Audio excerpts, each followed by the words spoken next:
All right, my friends. First and foremost, thank you for joining us tonight for our weekly Dungeons and Dragons game, our campaign called Unlikely Heroes. This is session number 54. We are going to jump right into it after a very quick recap.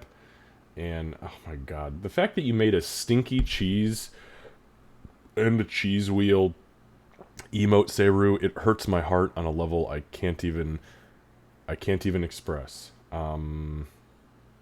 So that's that. I only made the cheese wheel. Oh, so you had this. Oh, the stinky cheese was already there. I digress. I don't like it anyways. Okay, so we're gonna dive into it. We got the whole crew here tonight. Again, this is session number 54 of Unlikely Heroes. We're gonna do our quick recap plus XP recap. Take some questions if we need to, and then we're going to go ahead and dive head on into it. On a serious note, stinky cheese, hyper cheese, or Seru cheese, all of those things. I don't even want cheese now. I'm done. We were just talking about lasagna before we got on, and now I'm lactose intolerance. So, anyways, yeah, we're going to dive into it. Please remember, I don't pay attention to chat a whole lot. Although I've noticed the last couple sessions I've found myself peeking in because shit gets weird. And quite frankly, I like weird. So, we'll see what happens. All right, here we go.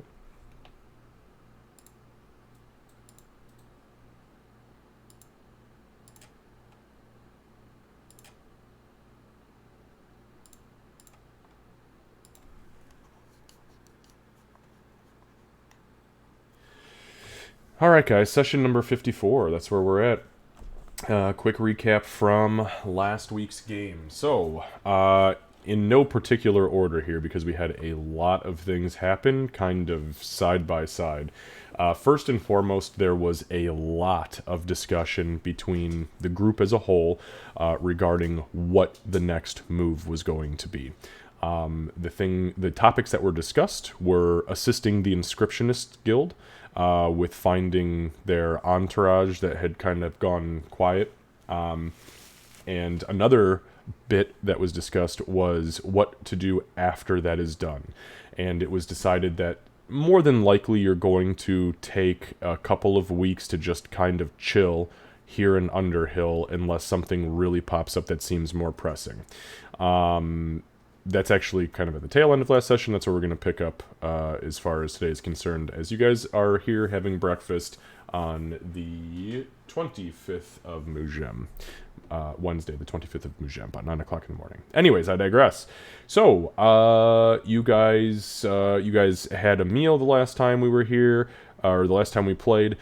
Gray received he received a message, or a sending spell from his contact within the Inscriptionist Guild, and was able to get a little bit more information about some of the rewards that were going to be offered, as kind of a sense of urgency was being pressed upon him, and that was going to be potentially in the form of some sort of map or something of the sort. He wasn't very specific.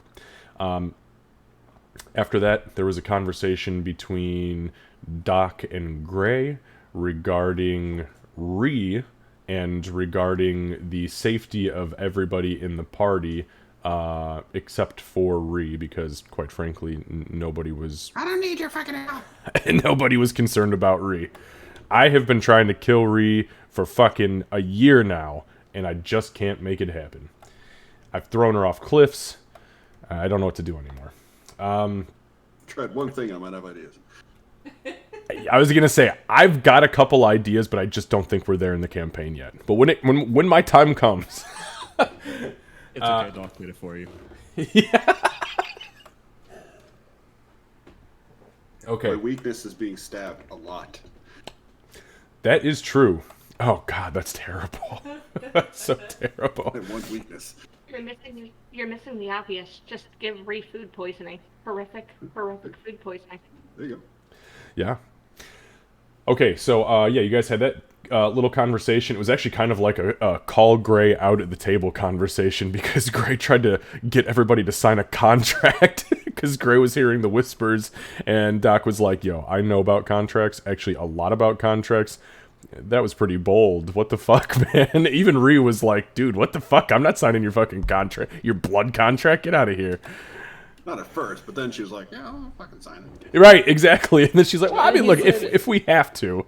And he said, "You're the only one that doesn't have to sign." All right, so, yeah, so there was just a lot of roleplay and development about essentially you guys as a whole and as individuals and, you know, who thought what about who. There was the purchase of the bag of holding from Aurora, to Aurora from the runesmith. And then, let's see, what else happened?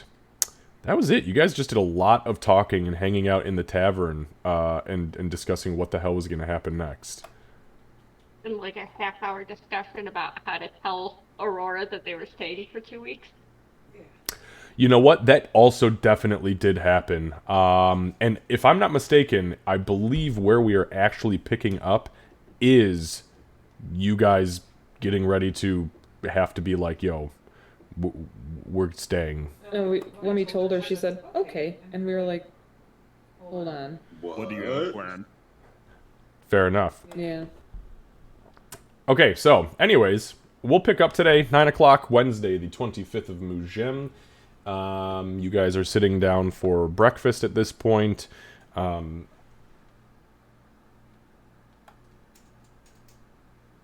I was looking at my notes regarding the inn stay. I know another thing that was being discussed was whether or not you guys were going to pay for an inn room or if you were going to take your shit with you. But obviously, Aurora now has a bag of holding, so that's a little bit easier to facilitate at this point.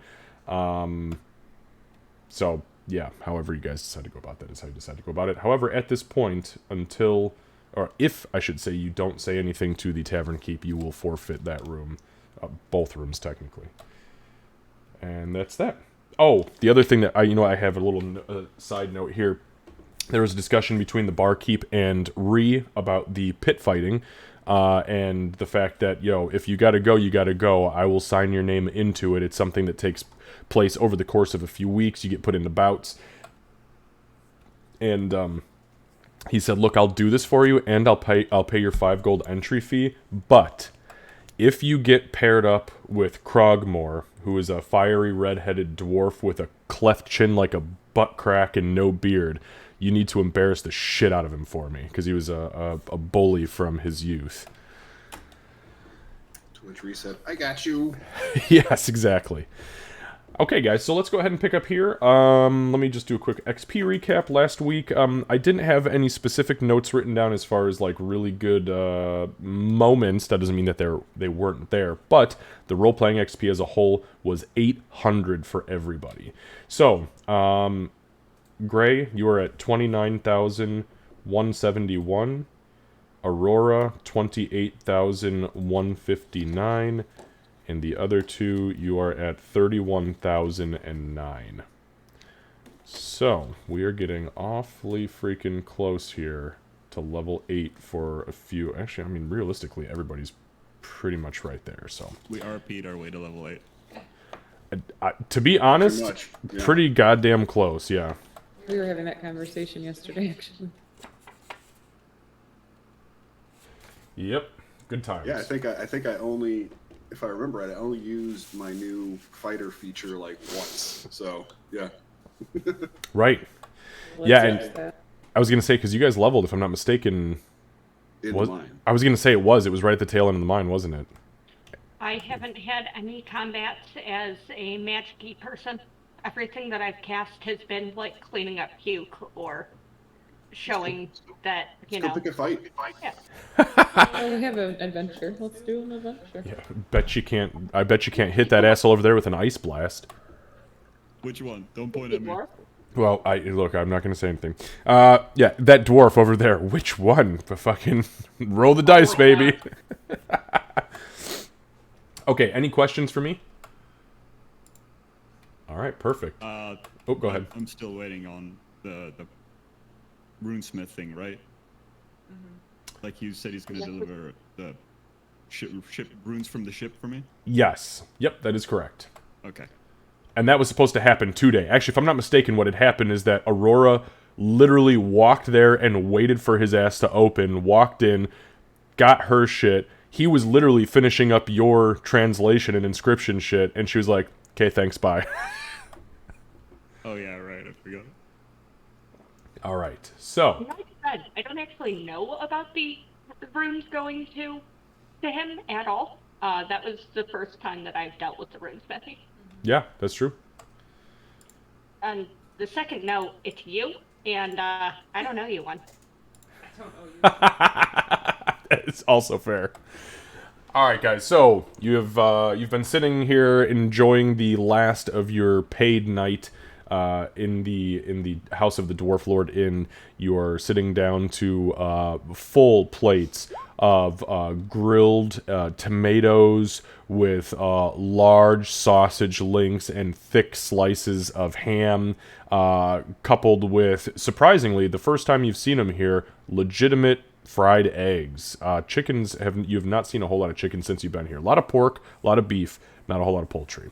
But anyways, you sit down, you have that, and they serve you also a sparkling cider.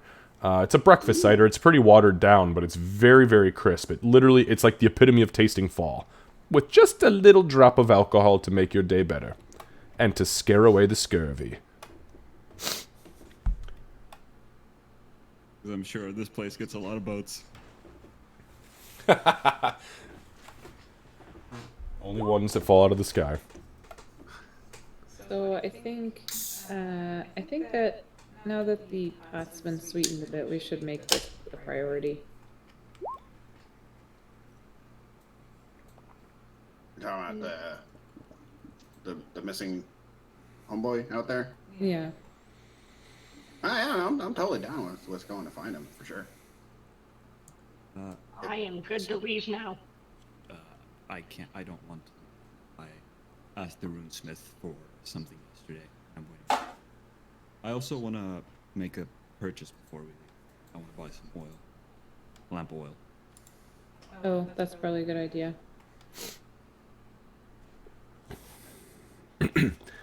Man, I just had oil and I threw it away sometime. Yeah, I know. A long time ago. I keep bringing that up, don't I? Yeah, and I think that was mine that I had you hold, and then you were like, "Should we keep this?" And I was like, "Nah, throw it away." Oh, fuck. I do have this nice music box though. It's really nice. Doc will kind of blush a little bit and then focus on our food. So it's about that time that the door opens and in steps a small courier boy, dwarven. He approaches the table and he kind of looks up at Gray. Gray, you feel a small tug on your jerkin as the kid looks up at you. Doc, You're jerking. I was gonna say gherkin your jerkin, but that's not. We're not going to do that yet. Completely different. There's a Doc- disturbance in the forest. Yeah, exactly. Doc, you recognize this kid. As the same one that delivered to me. Yep. And the Okay. kid and the kid that was in the hot spring. Okay. So he kind of looks up at you with these big, like overly sized little brown dwarven eyes, and he says, "Excuse me, mister? Oh, you? Yeah. Your name is Mr. Gray? Yeah, that's me. Oh, wonderful. This is for you." And he kind of reaches up and sets this little rolled up piece of parchment that you can see clearly has another piece of parchment rolled up in it, and it's been sealed with a wax sigil that...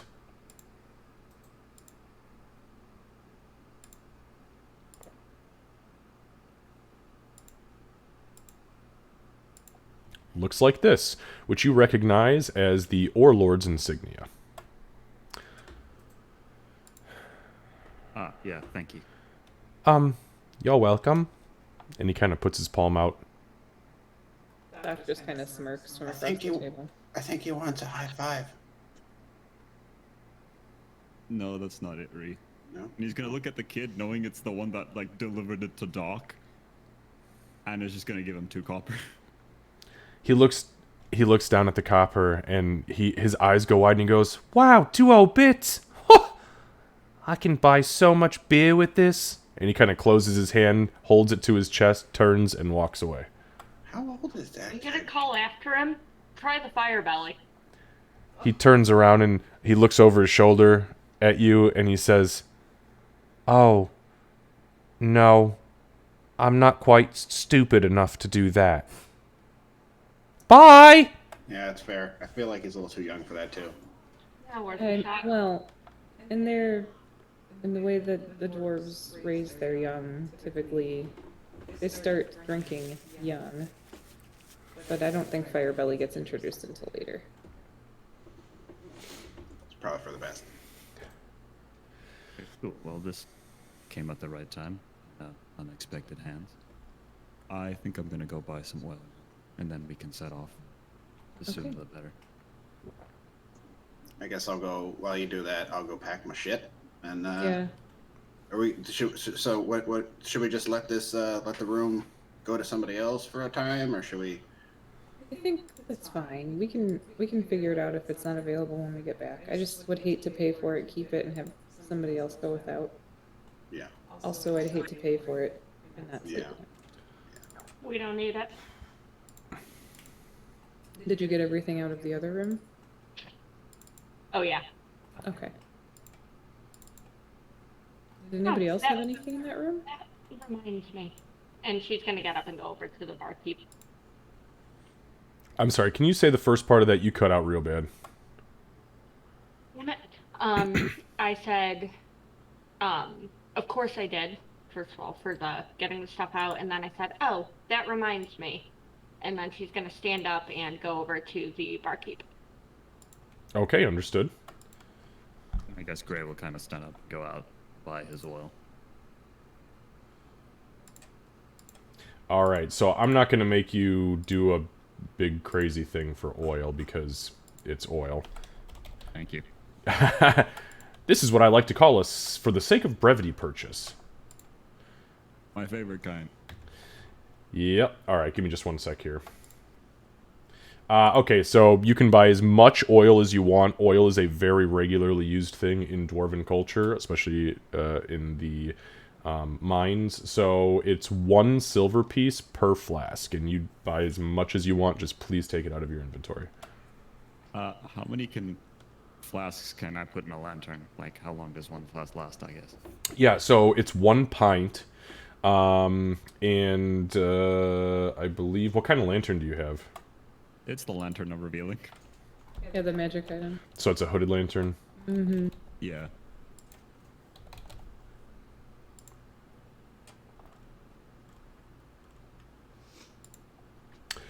Okay, so 1 pint of oil will last for 6 hours in the lantern. Okay, then I guess I'll get... It's actually not that bad. Yeah, I'll get 4. Okay, so 4 silver. Then go ahead and add that to your inventory. And then, yeah, we'll just make sure that we're... You know, if you say, hey, I fill the lantern, I turn it on, we'll just keep track of where you're at with that. Alright. Okay, so, Aurora, you approach the barkeep. He's standing there, drying a couple of wooden bowls and, like, wooden cutlery. She's going to lower her voice, but speak in Dwarven to him, and just say, we're going to be heading out soon. Wanted to thank you for your hospitality. He looks kind of surprised. You see his eyebrows go pretty high up into his forehead, and he goes, well, to be honest with you, I think you're the last person I expected to hear that from. No offense, but you've been awfully standoffish since your group arrived.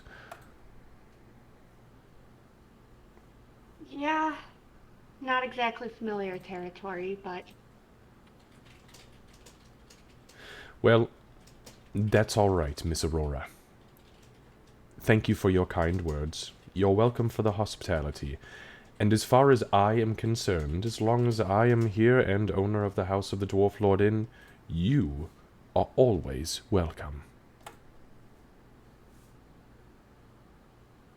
he'll kind of half smile at that and say, I'll remember that. think we're planning on being back in a few days.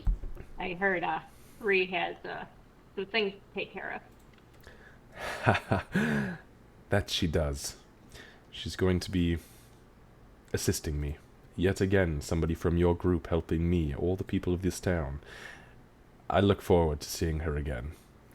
One more thing.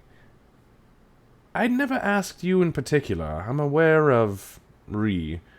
Your friend Doc, she makes sense to me. Mr. Gray, as handsome as he is, I'd rather not know. But you I'm curious about. Where do you hail from?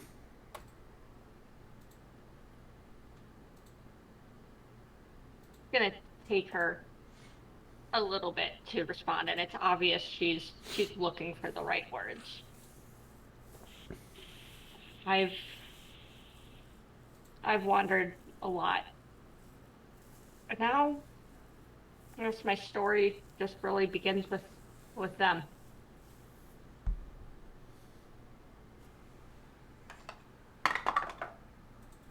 Okay.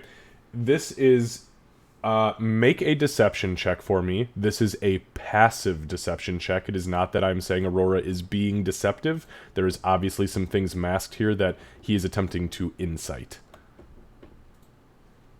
Yep, I do want to clarify her kind of thought process there and realize, and that was that she's realizing that the camp, she doesn't really consider that to be home now, that Yeah. kind of origin. Nope, I totally understand.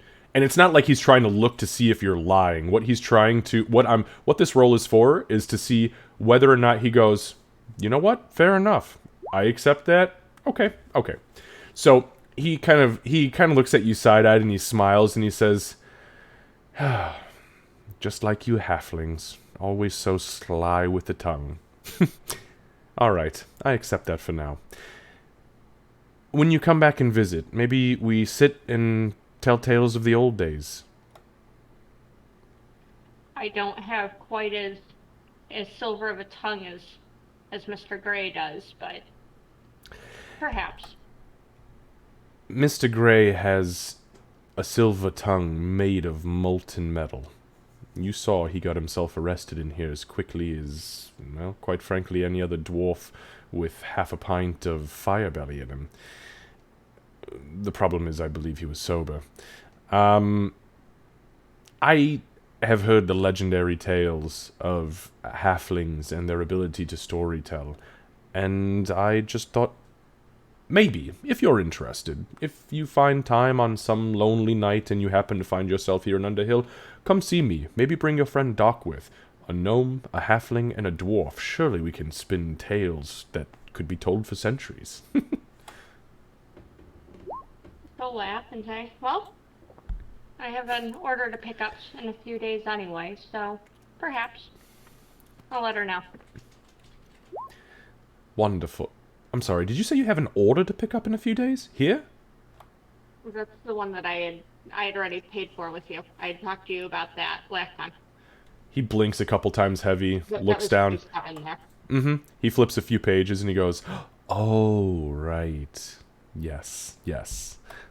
I remember now. Sorry, I hit the gin a little hard last night." Well, happens to all of us. And that being the limit of her social capabilities for this, and the extent of her being willing to be nice to dwarf, she's going back to the table. Okay. And trying very hard to look nonchalant as she goes back to the table.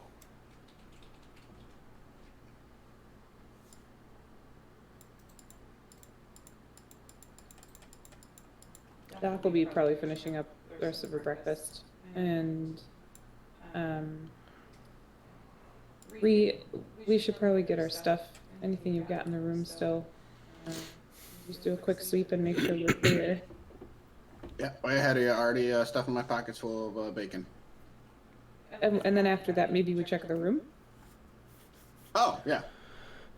Yeah, this is more important. No, it's not. Yeah. Hey, if just out of curiosity here, Could we like store like infinite amounts of like bacon in your coin purse? Does it work like that? If it someday becomes currency, it might accept it, but right now I think it's only coin. Imagine that. Mm. I want to live in that world. The bacon currency world. Bacon currency world.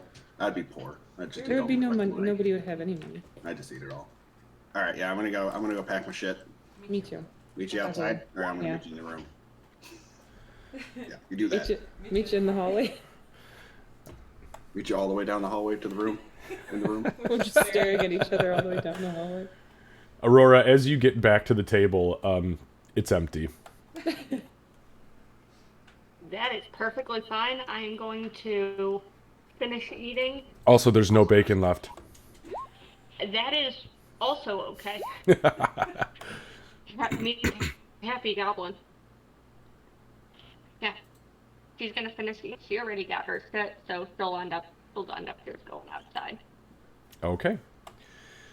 All right, so during this time, again, we'll say for the sake of brevity that Ree and Doc have both collected their belongings. If you need to have a conversation, I don't know if either of you were intending on that. You're I don't more than think welcome to. Okay. Not this Got time. nothing for you.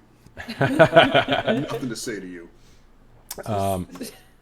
So we'll say that Gray has just finished up the lot of oil purchasing, which really wasn't that long. Aurora is now outside. I'm assuming hanging out by the haystack. Now we're gonna be getting the hell out of Dwarf Town. I don't need to brood. Oh, fair enough. All right. I am in line of sight of the way out of town. Yeah, come on, Xavier. It's not sunset yet. I know. You know, look, I'm trying here. So, Doc and Ree stop by the bar. They turn the keys into the rooms, and the barkeep says, "Well, first and foremost, thank you very much for your patronage, and secondly, I do truly hope to see you again. So please, wherever your adventures take you, stay safe, and we'll see you again." Oh yeah, no, we're definitely coming back for the fight. Don't worry. I mean, I'm not gonna. Yeah, thank you for putting up the money, and we'll definitely pay you back as soon as we get back, and I'll make sure to look out for your butthole chin, buddy. Ah, yes, Krognor. Yes, I cannot wait to sit and watch and bathe in the blood of that fight. Yeah, that's pretty intense, but yeah. Oh, I'm sorry, it's not literal, just figurative. I know you'll kick the shit out of him. Hopefully. Otherwise, it's going to be embarrassing for you and me. I think I know. I'm pretty good about like finding the right spot to kick somebody where they shit themselves usually. So yeah, I got you. That's wonderful.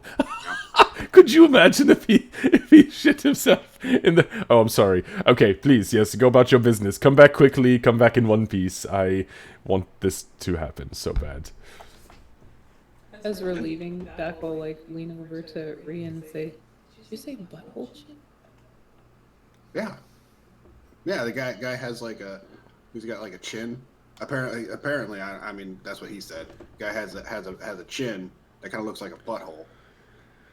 Isn't that embarrassing enough? Yeah, that's pretty embarrassing for me. Well, hopefully it doesn't poop out of that one. Oh my god, I think he does. I don't know. Just like steer that. clear. Maybe find the right position for the making him poop. Yeah, that'd be really surprising because like the front is the spot where I kick usually to make somebody shit their pants. You're taking a risk. Yeah, I'd be taking a risk for sure. Ugh. I don't want to get shit on again. This is so gross. On that delightful note, I'm assuming at some point we would have had access to fresh water to make sure water skins are filled and everything. Yep, absolutely. If you have a water skin, we will... water anymore. Yeah, the only water I want is to clean my ass with. I'm done with you guys. Okay. Yeah, so for the sake of brevity again, it is easy enough to dip your water skins and fill them up with water from one of the barrels inside the House of the Dwarf Lord Inn. Everybody comes outside. We'll say it's about 10:30 now. This whole experience has taken us to about 10:30. You guys meet out in front of the House of the Dwarf Lord Inn. So are we walking? What are we doing? Well, did everybody get everything they need? Aurora, for once, does not look encumbered, and she's kind of not. I am good. You got your oil. Do we have potions? I Sorry, say have that again.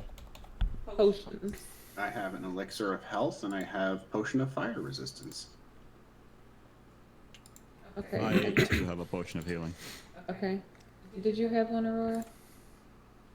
I think so. Yeah. Okay, so I've got two. So if we end up needing it, someone uses one, make sure you let me know. I guess that's it for now. All right. So, give me one moment here.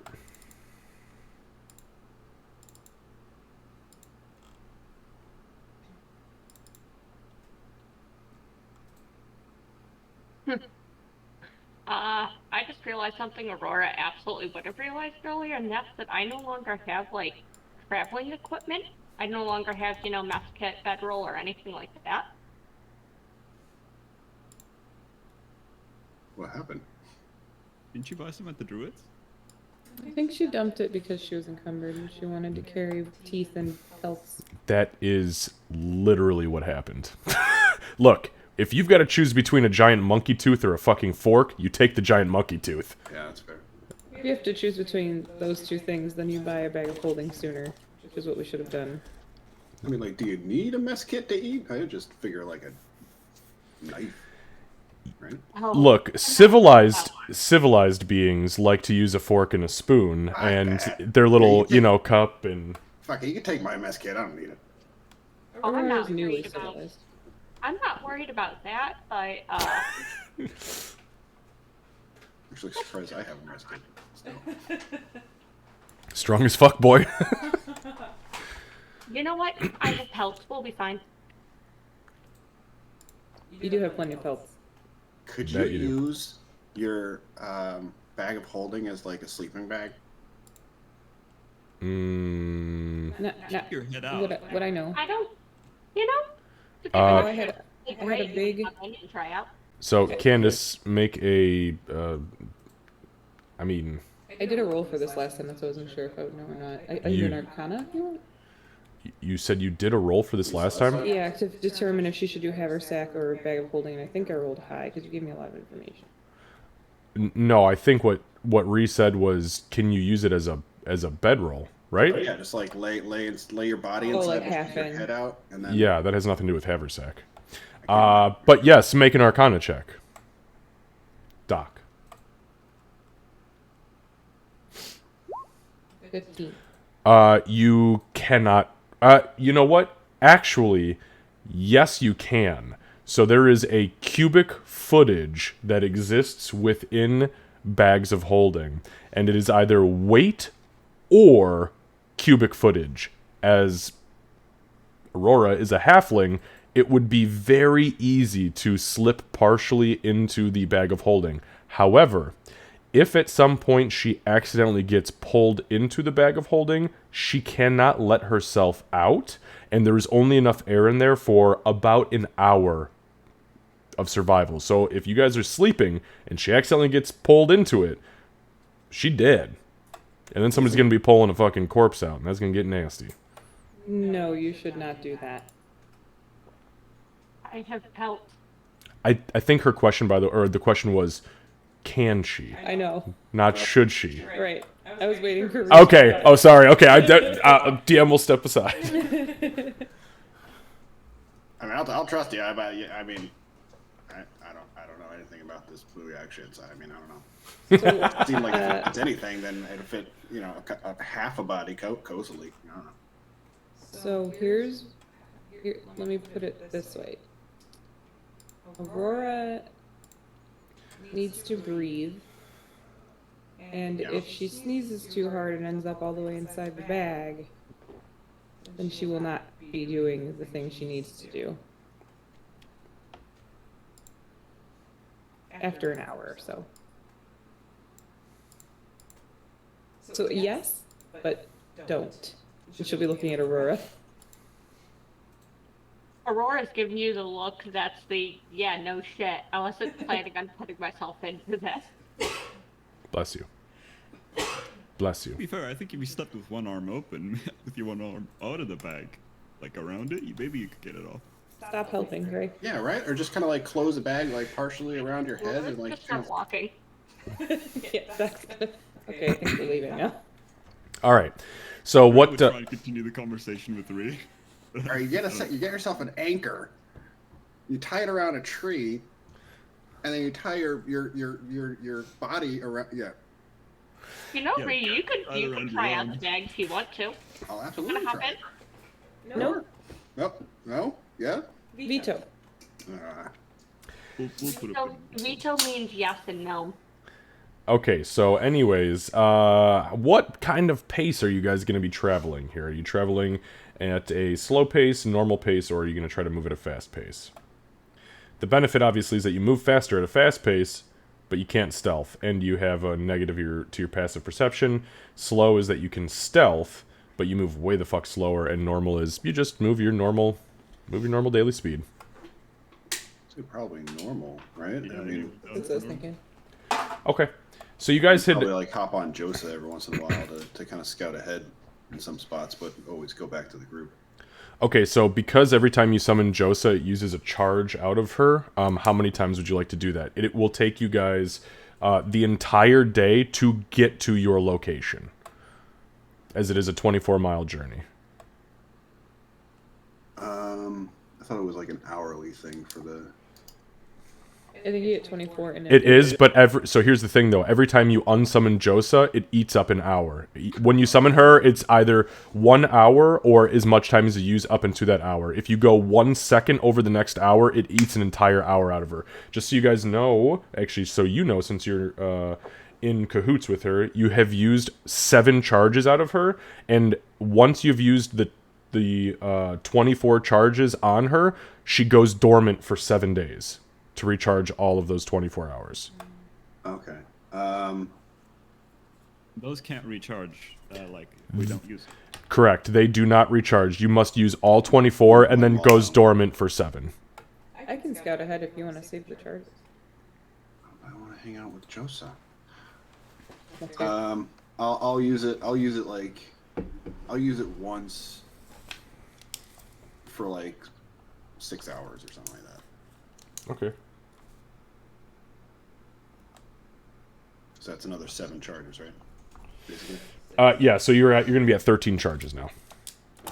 Okay. But throughout the course of the day, so you get out there, you guys start traveling to the west, and let me just pull the overhead or the overland map up here. Okay, so you guys begin to travel, and you begin to travel to the west, leaving Underhill in your wake. Whoever is leading, make a survival check for me. I mean, I'm pretty good at this. Yeah, I think stuff, maybe you tracking should lead. Okay. Aurora's going to be taking up the rear as usual. Go out and accessible. Ray would too, but still a bit to like the left of Aurora. Paranoid? Yes. Always. Good. Sorry, this is a foamy motherfucker. Sorry, we've got this beer that my dumbass didn't take it from the cold case and grabbed it from the warm case, and it's good, but it's not warm enough to not be foamy. So when I'm pouring it, it's just like a bunch of sea foam in my mouth, and I hate it. Okay. So as you begin to head to the west, the first hour goes by no problem. Ree, you actually pick up on a deer trail, on a white-tailed deer trail that is actually leading out from the mountains. And as you look up, you can see water trickling down just outside of Underhill, about 4 or 5 miles out from the mountain and into a very, very, very tiny pool. Probably goes underground somewhere and then comes up somewhere else. But from there, you find literally a full deer path that just leads in the exact direction you guys want to go. And you can What's venison for dinner tonight? I'm in. Nice. I see no problem with that. Food's food. Aurora's gonna grab an arrow in response. All right. Okay. Well, this got dark fast. Okay, no. So, I know. I'm just giving you shit. It's funny because you guys have literally never hunted before. You guys have, like, killed dire rats. Yeah, I don't think I've ever actually hunted in, like, a D&D game. It's always just been like, yeah, you find food, fine. We don't do that here. So, as you head to the west, you do find the deer trail, and within the course of probably the first 5 hours, the deer trail goes cold. But you notice that there is a quick jaunt back up towards the mountains and into a patch of brambles. You, with your survival check, stop the group and you pick up what you assume are rabbit droppings. Turns out they're actually deer droppings, and they're very fresh. Whatever it is that was here, more than likely the whitetail, is very, very close.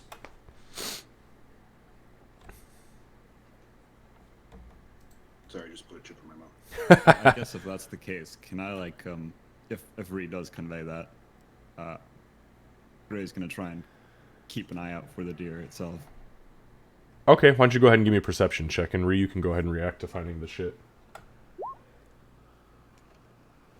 Yeah, Ree will definitely stoop down, pick up the shit, sniff the shit, taste the shit. Damn it, I knew you were gonna do that. Yeah, that's fresh. Mm-hmm. That's fresh deer shit. And you can confirm too that shit is it has definitely got some moisture that is like a fresh mountain water. Yeah, No. It's definitely that deer. Yeah, there's some moist droppings there. Okay, so Lucy, as Rhea is saying this, Gray kind of looks up and around, and once you kind of like set your eyes on the bramble patch, you squint ever so slightly, and you hear it before you see it, and it is a rustle in the bramble patch, and all of a sudden you see not 1, not 2, 3, 4, 5, 6, 7, but an 8-point rack. Actually, you know what, I'm saying this like, do you guys understand what I'm talking about when I say rack? The antlers? It's the point on an antlers. Okay, so I forget that not everybody hunts. So the 8 points of the buck come up, and you see 2 little ears poking out next to it, and they're turning ever so slightly as if it has heard something. Ray's gonna, without like, I guess speaking, he's just gonna point in that direction. Aurora, you'd like to look, and if she sees it, And then make like antler figures with his. Okay, Aurora, go ahead and make a perception check with advantage because because Gray pointed it out. God damn it. As everybody looks at him, it's a fucking moose? Okay, easy. As soon as he says it and puts the little antler symbols up, you spot it. You see... Sorry, bear with me for 1 second, guys.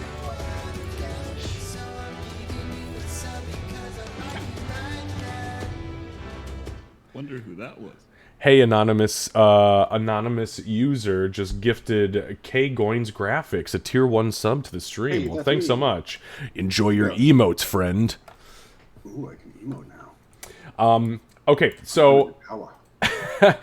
So, Aurora, you spot it. Not only do you spot it, but you look through the brambles from your vantage point, and you see the white, upside-down triangle that is its chest, staring straight at you. is that something where I've got a line of fire on it? Oh, yeah. Well, in that case, that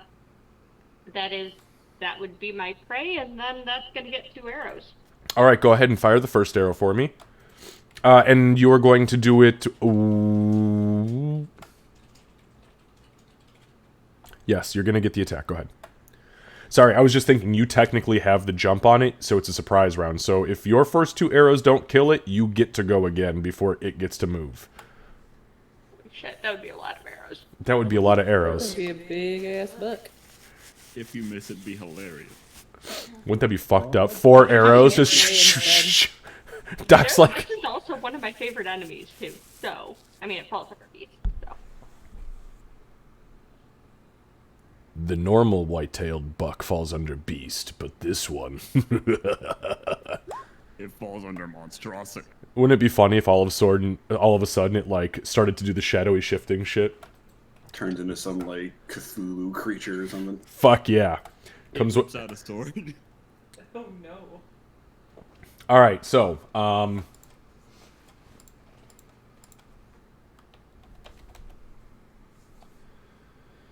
give me a moment.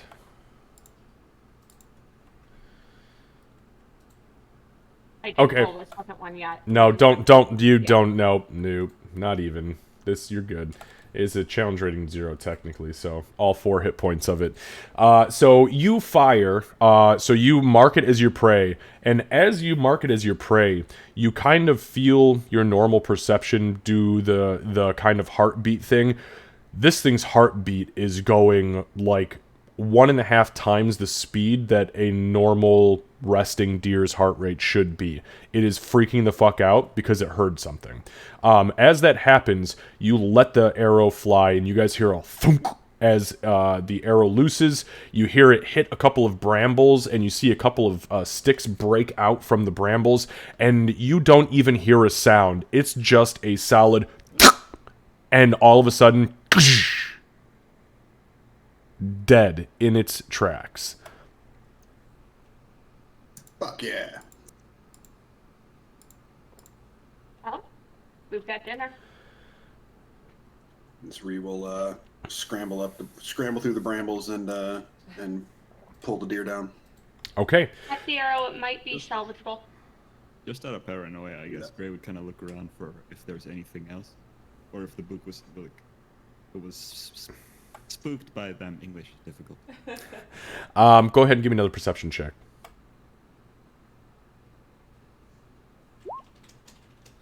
You are very confident that there is nothing else around here, and what you were tracking was this buck's specific trail through the lower mountains.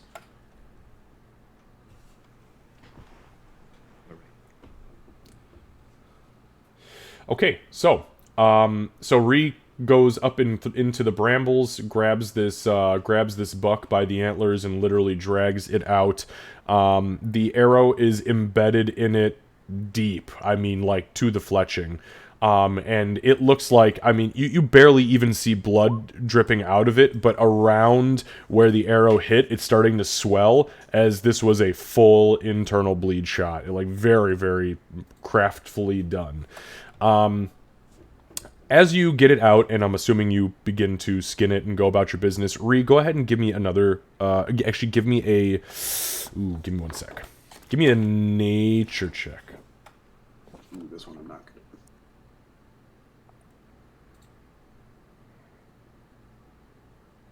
at. No, not terrible. No, it wasn't that bad. Well, fuck, for a -1. That's actually pretty good. So, as you are beginning to carve into it, you go through the disemboweling process, you get all the innards out, get the body cavity open, scrape some of the fat out, make sure that the arrow, you manage to remove the arrow successfully without breaking it, which This is yours. pretty impressive. It like shot literally straight through the sternum, through all the soft tissue organs, and missed the spine by like a half an inch. But when you begin to carve it up, you realize that on its rear haunches, on its left-hand side specifically, it has 2 former arrow wounds. The wounds have healed, but you find a single arrowhead still embedded in the flesh on its rear left haunch. Oh, well, this guy's somebody's been after this guy for a while, huh? Does the arrow look special at all, or is it just a plain old hunter's arrow? I'll tell you what. Make a... For this one, make a survival check. Okay. Hey, there we go. God damn. Dirty store-bought. This is an arrowhead that was very, very particularly created by a gnoll. By a knoll. Do Yes. I know what a knoll is? You know what? That's actually a really good fucking question. Are Shit. they in mountains? Are they, Yeah, so they are, but give me a... Nah, you know what? Fuck it. Yeah, you've heard of a gnoll. I mean, it's one of the other savage humanoid races. You may not have encountered them before, but you know what they are. And the only reason why you know what this thing is because they create arrowheads much like savage goblins do, and that is when the arrowhead hits, it's meant to break apart so that when the muscle material that it hits moves, it's constantly damaging it. And the hopes is that it hits an organ and tears it apart from the inside out. But you know this is not goblin made. Yeah. Okay. Yeah. We will share that. I was like, I guess there's knolls in these hills. It looks like one of them tried to take this fucker down. But yeah, best be on our guard when those fuckers show up. If those fuckers show up, hopefully they don't show up because they fucking suck. If you keep your senses as peeled as you did finding this, we'll be just fine. And for the record, everybody else does know what a knoll is. Aurora, when in your former self, you hunted not only alongside gnolls, but against gnoll warbands regularly in and around Mogu Mogu. Gray, I mean, gnolls are unfortunately just random bands of wanderers, so while you may not have encountered them firsthand, you definitely have heard the stories of how savage and fucked up they are. And Doc, Hobbleton, ironically enough, was actually assaulted by a massive force of gnolls that came from Port Emerson as mercenaries for a slave trade company, but that was when you were a child. They were scared off by the automatons that are active regularly in Hobbleton. It's my fault from earlier. The problem is you guys have been in Underhill for so fucking long. Yeah. I just assume that's where you're all from now. It's the law, Oh, baby. here Home away now. from home. No. Knowing or having the experiences I did in the camps, would I have any idea about gnolls from like this region-ish in particular, if there's any particular behaviors of note? So, I'll tell you what, make a history check. My brain doesn't think as well as it used to, though. Oh, that's not my problem. I didn't kill you. Oh, wait. Never mind, my brain is thinking great. I only did it once. That's true. Okay, 18. So, the thing about gnolls is that gnolls are the savage humanoid equivalent to barbarians, okay, which are also a savage humanoid, but more humanoid than a gnoll. Within that same respect, they're typically nomads, so they're constantly wandering from one place to another. Once they eat everything in one area, they move to another, and yada yada yada. And when the band is eventually either absorbed by another band or outright destroyed, they just continue the cycle until everybody's either dead or a part of something new. So, as far as is there a specific style or a specific type or a specific anything in this area? No. As far as gnolls as a whole are concerned, you know that they are savage to the death fighters. They very rarely flee. They're great hunters. They're excellent marksmen. And typically, if they hunt, meaning they go out and hunt outside of their little collective, they will bring hyenas with them, like actual packs of hyenas, much like human barbarians or elven barbarians will bring dogs with them. Yeah. Aurora will kind of relay that remembrance, kind of neglecting the part where she worked with them.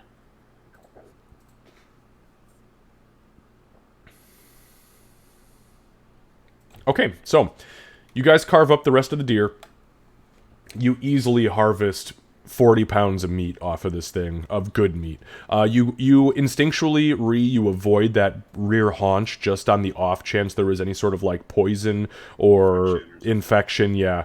But the rest of it, I mean, you get literally 40 pounds of venison, currently uncooked, but very edible. Nice night, guys. Depending on whether or not we want to take the time to properly do this now, I have salt. It's take a while to do. What time of day is it right now, Kevin? So you guys have only been going for about 5 hours. So you left at 10:30. So 10, 11, 12, 1, 2, 3. So it's about 3:34. You know, though, that if you were to continue, you could make it to your destination today, but it's going to be dark. However, if you get to like just before your destination and rest, you could continue the rest of it fresh the next day. Probably want to do that. Yeah. Maybe can we? Will it stay good for us to finish traveling and then salt it when we get there, or does it need to be done now? I'm not familiar with the salting of meats. I think that's a thing Aurora might know, but I have no fucking idea. So I'll give it to you because yes, Aurora would absolutely know. And although goblins will eat partially rotted meat, Ree would also know. If meat sits out in the climate that you're in right now and not chilled, you've got maybe 3 hours before it's going to start to get a little funky. After it oxidizes for about 5 hours, you really don't want to touch it because the bacteria is going to start growing on it immediately. Now, unless you have a way to cure it, cook it, or salt it. All right, yeah, let's salt her. Let's salt her up. I pull out the Let's salt this meat. Aurora pulls out the 6 pounds of salt he's been carrying. Okay, so with 6 pounds of salt, because it's a 2-to-1 ratio, you can do about 3 or so pounds of venison of the 40. I figured this would be in case I needed to make rations for me, but it'll work for us. And I mean, honestly, look, 3 pounds of meat is a lot. It will feed you guys for a few days, if that's what you want to do. But salting, because remember what you're doing is you're trying to use the salt to absorb all of the moisture and to essentially dehydrate it through chemicals. But it's easy enough to do. Chemistry class. Chemistry with Kevin. Yeah. You can also cook it up now. You could absolutely do that. You know, we'll have a little bit more, but Yeah. that's gonna go bad soon too. So How long ago did that arrow seem? the null arrow? Yeah. It healed up, so it's been a while. Okay, so it's not being actively hunted, which means hopefully we're not being actively hunted. Right. Yeah, it wasn't. It was all like healed over, like scar tissue healed over, like. Yeah, like as you started to cut and like skin it and pull the skin back, you would have had no idea the thing was even shot until you got down to the meat and you were like, "What the fuck?" There was like some really screwed up tendons in that rear haunch, and then as you began to like cut through the meat, you got down to the bone and you found the arrowhead, and you're like, "Oh shit!" So it's been a while. Yeah, long time. This guy's been dealing with this. Okay. We'll still keep an eye out, but maybe Gray and I keep watch while you two do. How long would it take to cook? What? 35 pounds of meat. I mean, that's a lot of fucking meat. that's a lot of meat. Let me ask you this: what resources do you have available to cook 30 pounds of meat, or 35 pounds of meat? This is woodland, right? I mean, like there's forests. And... So this is more open plains, but low. It's more low mountains. You can go up and harvest trees from the low mountains, but they're going to be pretty heavy with moisture. So you can do it, but I'm telling you right now, it's going to create a lot of smoke. Yeah, it's gonna draw a lot of attention. Shit.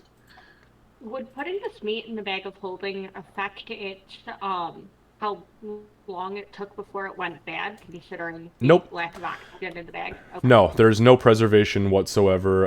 It's anything that regularly breathes oxygen. If the oxygen is there, it will oxidize the meat and it will rot. Now you should, if you were looking for a meat bag, they do have bags of colding. Colding, yeah. All right. Well, I guess in that case, yeah. I mean, all I have on me is a tender box and like wet wood everywhere. It's gonna make a lot of smoke. All right. Well, what about the salting thing? How long will it take you to salt? I mean, it's 3 pounds. I'm So- hoping to get a little bit more out of this. Yeah, so, and as far as the salting is concerned, I mean, although it's only going to be 3 pounds, you can let that do its thing passively. You essentially put it all in a sack together, you cut it into little slices, throw it in a sack, and over the course of about 24 hours, the meat will absorb the salt will pull all the moisture out of it, and it'll essentially turn it into a salted jerky.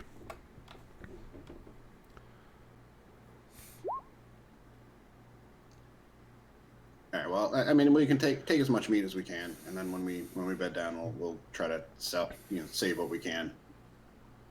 Cook it. Let's salt the 3 pounds. Let's take what we want to eat tonight, and I don't know. I don't want this to go to entire waste.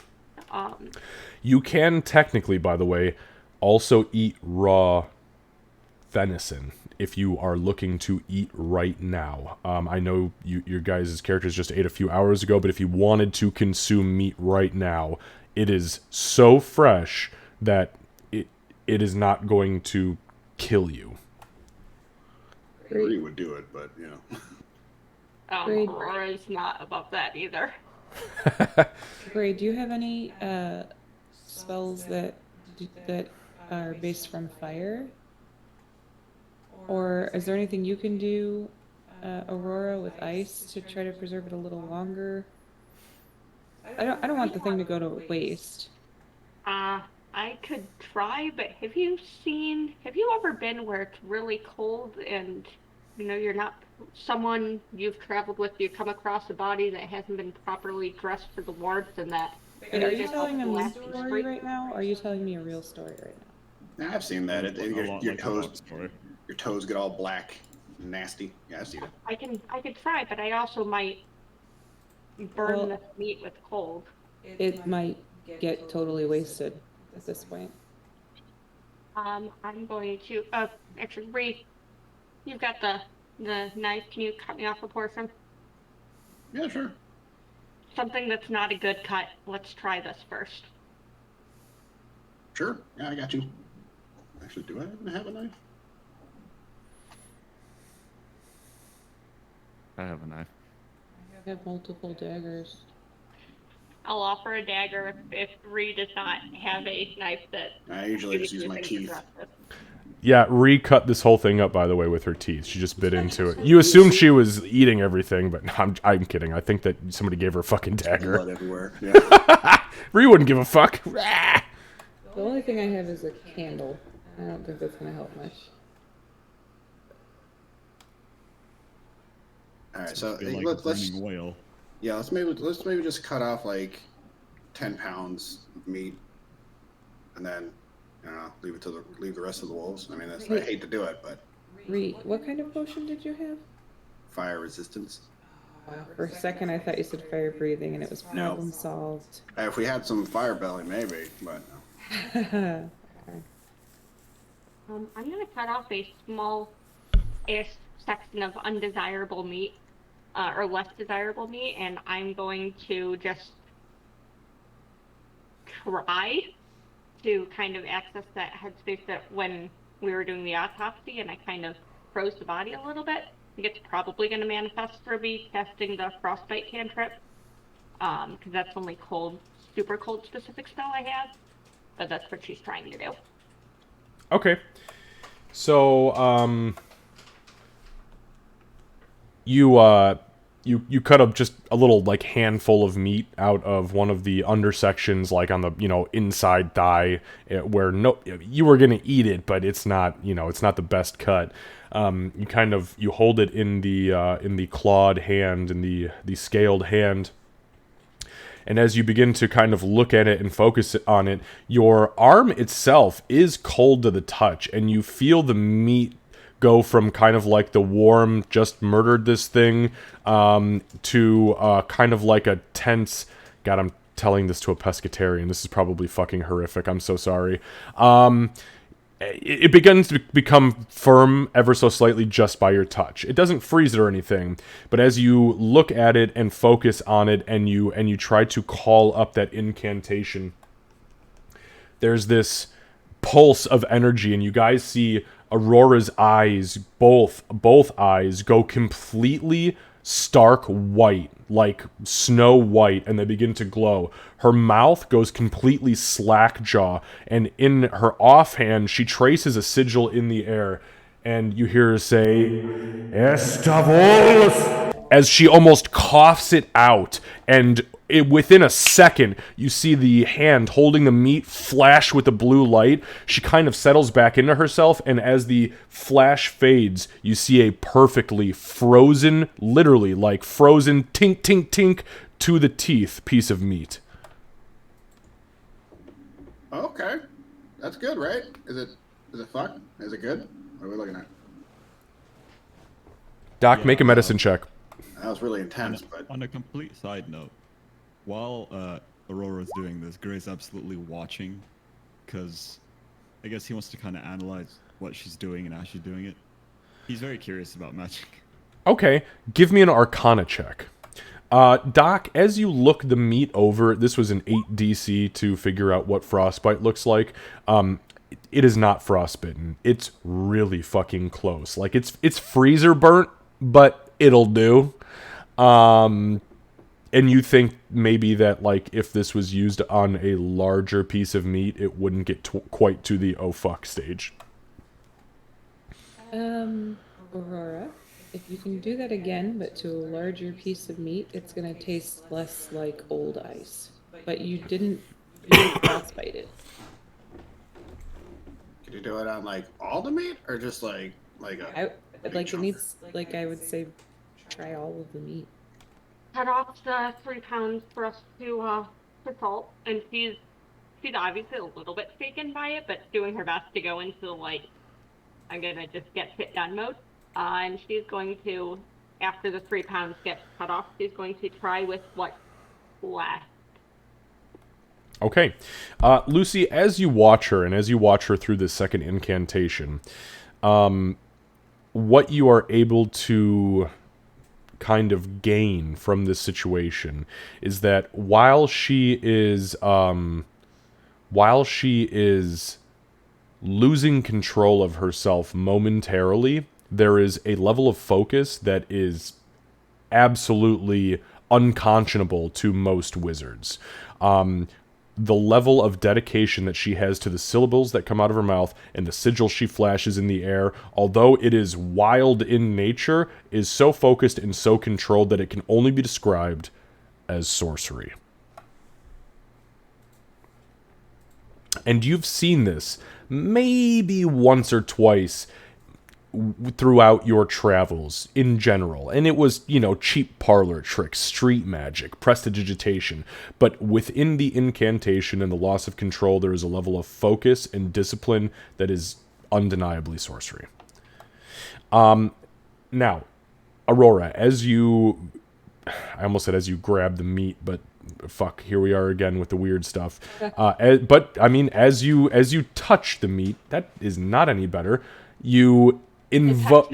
Caress. Yeah, you ask for the meat's consent. Okay. Anyways, you reach out, you touch the meat with the scaled hand. Again, you focus inwardly, and you hear very quietly in your mind the incantation. Say it like this time. Maybe you get more meat. And as you hear Meepa whisper to you, you feel the flash come over you once again. But this time, instead of losing complete control, you focus, and your eyes, although they kind of shift out of the realms of normality, meaning that they're glowing white, they focus inwardly on the meat, and you trace a pattern around the pile of meat and manage to essentially flash freeze it. Now, what I will tell you as far as the flash frozen meat is concerned, all of it is now flash frozen, save for the 3 pounds that have been salted. This will stay frozen for about 6 hours. It is that deeply frozen. And You once, don't need to and burn a slot for this. no, that was a cantrip. Okay. Yeah, no need to burn a slot. You can cast a cantrip 20 fucking times if you want to. I just... Cantrips are great. Yep. Just ask Winnie. Yep. That's That is very fair. I think that's my only excuse for being able to use minor illusion as much as I do. That's true. Yeah, Aurora's gonna kind of blink at a little bit, and then she's going to smile, and she mutters both under her breath and in her mind. It's going to be a thank you, but it's tinged with that emotion of a fuck yeah. That was, yeah. You hear a whisper back, but the whisper is kind of panting as if it's been kind of stressed, and you hear, "Oh, okay, that was cool. I wish I could have do that. I kinda did. Okay, night night." Okay, I'm Do not. that for 8 hours. I'm not doing that again. Help me get this thing into the bag. I got you. Thank you. Doc will try to grab Aurora's attention and say, "Is he okay?" We're tired. We'll rest soon. Just don't do anything else. Before we move on to, I'd like to harvest the horns. Oh, hell yeah. Easy. I mean, you know exactly where to hit the horns at the base where they would break off anyways, and you do, you get your moosey goodness. I mean, excuse me, Bucky goodness. Fuck yeah. Yeah, so you've got a full 8-point rack. Sweet rack. All right, so you continue to move onward. We'll say for the the tail remainder of the journey, you summon Josa, and Josa pops out.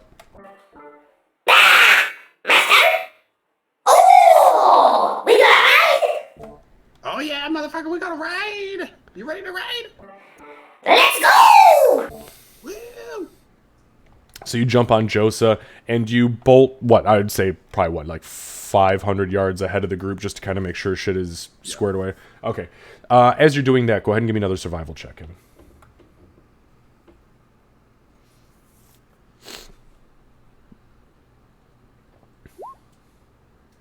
Easy.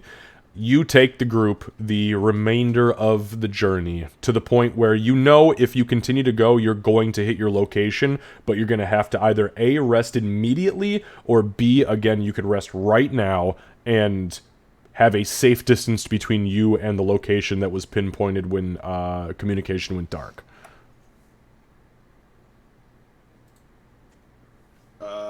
So yeah, what do you guys think? You wanna bed down? Take this in the morning? Because we're gonna be pretty sleepy by the time we get there. Well, seeing how well caves went for some of us, I think it is a good idea to rest for the night. Okay, who's doing what watch? I thought Yep. you said it was you and me first. That's fine. Yeah, yep. Perfect. Okay, so yeah, we'll need 2 watches. So Doc and Gray, followed by Aurora and Rhea, or is somebody going to go solo? We double up. Okay, perfect. So, now, you guys have reached this point. The journey itself, in a whole, has only been about, 9 hours or so, but it's pretty late. The sun set a while ago, actually, and you find yourselves in a small clearing just up against the edge of the mountains. It's cold. There's actually a little bit of snow that you can see on some of the lower hills just to the north of you. There's a cool wind blowing down from the mountains. And then to your south, you can see nothing but just gently rolling hills the whole way. With that being said, is there anything you want to do while you're setting camp up? Honestly, just obviously be careful, look around, make sure that there aren't. Honestly, I'd probably put down the spectacles or whatever they're called. Okay, yeah. And so that way I can look very closely at the surrounding area and try to just make sure there aren't any very apparent tracks or any signs of something being here recently. So, just so you know, those only work up to, I believe, 6 inches in front of your face. Oh, I thought They- it was farther. Down on the ground. No, those spectacles are literally meant to be put on as cheaters, and then a piece of paper held up to you to decipher Oh shit. yeah, it's only 1 foot. Oh, 1 foot, okay. Hey, Ree, you want to make sure that there's no signs of anything being in this area recently? I think you're better at that than I am. Yeah, I I'll take a look around. I was gonna say I could also give you this. You're what, 2 feet tall? Yeah. So if you want to get down onto like all fours and crawl around your guys' little camp area, I'll give it to you. But you're gonna look like a fucking goof. What are you doing? Tracking. Shh. That's not how you do it. And I'm gonna use primeval awareness, please. Okay, so Doc, go ahead and give me a perception. I believe, no, it's an investigation check. Investigation. Do it with advantage. If you're down on your knees crawling around like a cat. Woohoo! Because the other one was a 1. Okay, so I've got that. Give me 1 second. I'll go in order here. Ree, are you also going to be looking around? Yeah. Okay, so why don't you do this, though? Instead of the investigation, give me a perception check. Aurora, you are opening your senses to primeval awareness. Okay. Yep. Want the details in chat? Oh, yeah, no, I'm sorry. I already knew it. I'm just going in order of who did what. Thank you, though. So, Doc, within the confines of where you are at, you don't see anything immediately alarming, but as you make it to the tail end of the circle and begin to spiral inwards towards where we'll say your collective campfire is, you notice dog prints, canine footprints, around a burn circle that you guys had actually found and decided to use for the evening. There seems to be 2 sets of prints, and they lead off towards the west, hard west, like straight cardinal west from where you're at right now.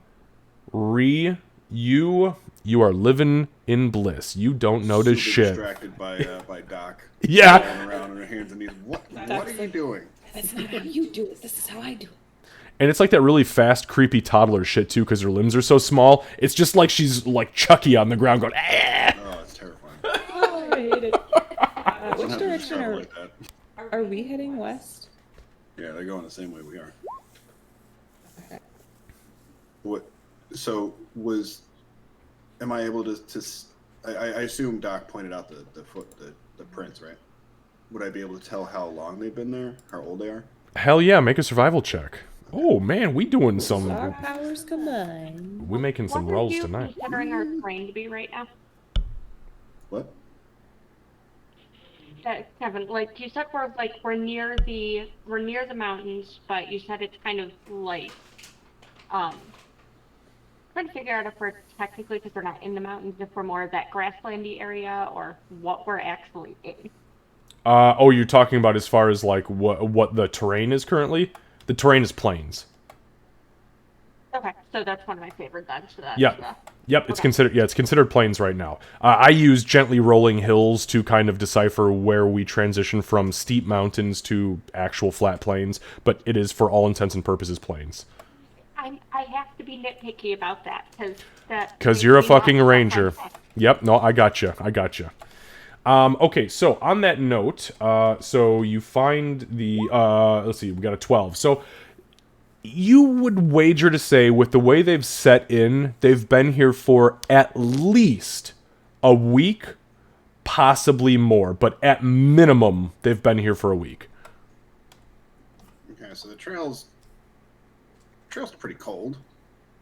Would that make sense with like the deer we found earlier? Is it all kind of in the same time frame? I don't think a week would heal the way it did.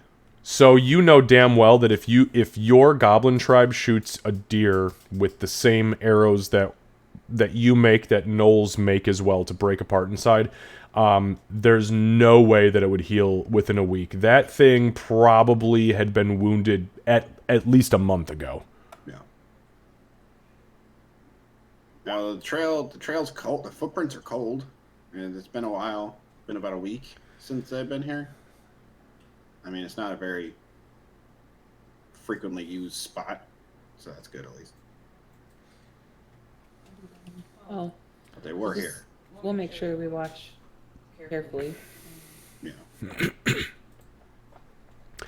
Okay, on that note, Aurora, as you sit in solitude, as Doc is crawling around you in circles on all fours, and Ree is studying and sniffing dog tracks, you open your senses as you put your open palms to the ground. You open your senses to the elements and to nature itself, and you begin to feel. You send waves outwards, almost like echolocation, attempting to feel bounces or disturbances around you. You do not sense any aberrations, celestials, fae, fiends, or undead, but you do sense dragons and elementals. You sense way more elementals than dragons. Okay. And then, question that Aurora's been concerned about: does it feel any different or harder for her to do her naturey things since it's the first time she's done anything after coming out of an ice egg? I don't want to turn this into a dad joke, but it's just second nature. I am so sick. Yeah. I'm so sick of myself. You know you're I know. fly out. It is. Says yes. I honestly, I mean that very seriously, though. It is second nature. Like, as you put your palm to the ground, you literally, you do it without even thinking. The first wave of the echolocation comes back to you, and you're like, oh shit, what am I doing? And then you're like, oh, as the pulses continue to go out, you're like, oh, okay, I got this. It was actually a breath of fresh air, considering you've been so absorbed in these weird syllables that have been popping in your head, like, hey, you should, yeah, hey kid, you want to cast some spells? Yes, she does. So when that finishes, she's gonna kind of, her eyes are gonna open, and she's gonna just say, huh, dragons. And Dragons what? elementals? These are dog prints. They're not dragon prints. It's fucking dragons. Are you asking us if there's dragons and elementals? Oh no, they're here. Somewhere. Somewhere within a few miles of us. A I few? can't. She's gonna give Doc a look. Yes. Reese freaking- Somewhere. They could be around the corner, they could be a couple miles out. They're dragons. And just for the record, Kat, as far as you understand it, I'll give it to you, at least in this sense, especially because this is your favorite terrain, they are within a quarter's day travel. Where you... Well, handful miles, quarter day's travel, at most. Like quarter day dragon travel or quarter day like people travel. Good question. That's a very good question. I have Dragons are not fast as asked, fuck, boy. I have not asked the dragons how long it takes them to travel. Nor will I ever. One of those like fire dragons. You're just gonna hear Grace sigh in the background, and he's gonna take out some oil in his lantern. Okay, so you put a pint of oil into the lantern. Yeah. It drinks it up thirstily. I don't know if I like that. It's weird. This is a very savory evening. God damn it. You know what? Look, it's a magic lantern. How else is it going to accept oil? Magically.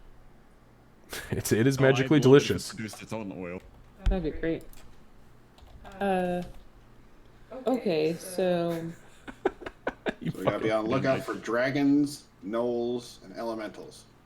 And hyenas. We're likely to run into the hyenas before we do the gnolls. Now, if you don't mind, we're tired. And I'm going to sleep. Hopefully we can both sleep. I do mind that there are dragons and gnolls about, but you are welcome to sleep if you'd like to. So it's you Well, and Greg. You're first. keeping watch, right? Yeah, and I won't kill him, I promise. Not that sleeping during that would help anyway. Don't promise to me. No. Yeah, you can Savage. promise that to me. Please don't kill my boyfriend. I won't kill Gray. Okay. I want to go and find a spot where I'm not going to get hit by, miserable wind since I don't have a true bedroll-y thing. And I'm going to set up a little area for myself to be able to nest in a pile of dire ape pelt. Okay. So yeah, you find a small area just outside of like the inner circle of the camp, but not too far away. You kind of find like a small mound that is desperately wanting to be a hill, but just can't quite get there. Halfling hill. Exactly. Yeah, it's kind of like a dire fern. Not dire to everybody else, but to you, damn, that's a big fern. So you saddle up next to the hill. You pull the dire 8 pelts out. You throw them over. You put one under you, and you throw one over yourself. And holy shit, are they warm? It is like, I'm not gonna lie. If somebody said, Kev, I got a dire 8 pelt on the bed right now behind you, we would end game now, and I would go cuddle up with it. One thing I do want to specify is the really, really good one is staying in the bag. She's using the smaller ones because she's not letting a speck of fucking dirt get on that thing if we can help it. Completely understood. Yeah, that thing's gonna be a boat sail one day. At least I hope. Fuck yeah. Okay, so Aurora, over the course of a little while, drifts gently into a good night. Ree, I believe you were taking second watch. Is that correct? Yeah. So she'd be snuggling up close to the fire, probably. If there is, did we do a fire? Can we do a fire? You can do a fire. I was assuming you would do a fire. It may create... So, in the area that you're in, it's getting a little bit drier because you're getting towards a main road, and it's starting to go kind of like towards the southwest as opposed to just straight west and along the mountain edge. So you do manage to find enough dry grass and sticks, not really good logs, but enough sticks to feed a fire through the night. Now, I meant to ask this too, because you're about at the point where the meat is beginning to melt. What I will tell you is that once you defrost meat, you can only refrost it so many times before it stays good. So would anybody staying up like to cook? I at least was planning on Ree's watch, at least, to start cooking the meat. That's perfectly That's fine. what I was thinking too. Yep, that's totally fine. We can wait till then. I know that the meat is perfectly good until that point. Okay, so Doc and Gray, go ahead first and foremost. Give me perception checks during the course of your watch. Oof. Shows as an 11 on my screen. Oof. Wow, man, you guys both have +5s. What the fuck is wrong with you? Okay, I think I'm thrown off that we're on watch together. yeah, fair enough. Okay, so if you want to discuss anything, over the course of your watch, that's fine. But nothing exciting, at least that you notice, happens during the course of your watch. Yeah, so Doc would definitely try to strike up conversation. Just be like, so,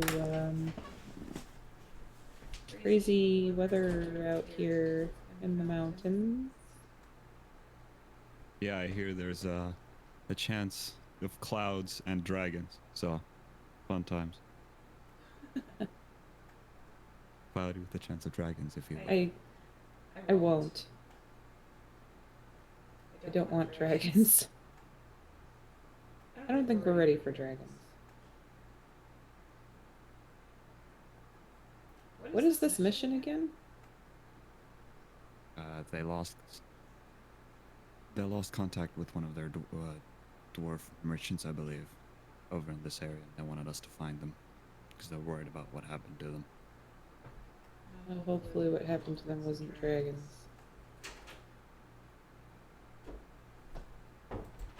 Well, we just need to find out what happened to them. If it is dragons, we can probably just leave. I'm not sure that the other half of our party would be, well, at least one person would be okay with just leaving. If they're still alive.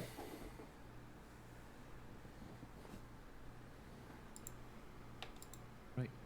Now, not that this conversation isn't lovely, but I have something to read. And I'm gonna pull out the scroll I got earlier. Okay, so Gray, you open up the so you break the seal, the Warlord's insignia seal, and you unfurl the scroll. The first page is the original transcript that you had given to the runesmith. That is the page that you had taken the notes down on. Actually, I believe they were actually transcribed twice. as one was given back to you from after you were arrested. um, so the second page, though, as you look at the first one, you see lots of little dots of ink all over. And the best you can surmise is that somebody was looking at this with one hand and a quill, and more than likely taking notes with the opposing hand. Okay? As you move the first page aside, a small slip of paper falls out, and it says, in common, I think we need to have a conversation about the cost. And when you look at the second page, you see this.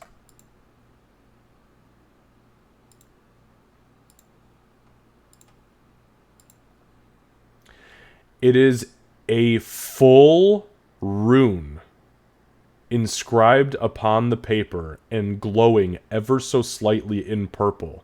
And across the top, in the language of arcane, which you understand as you're an arcane caster, it says, Rune of Protection.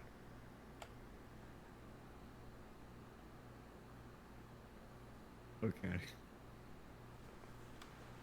Is it just this? But what about like the like runes on the ship? Yep, this is what it says. There is no clarity. This is what you were given.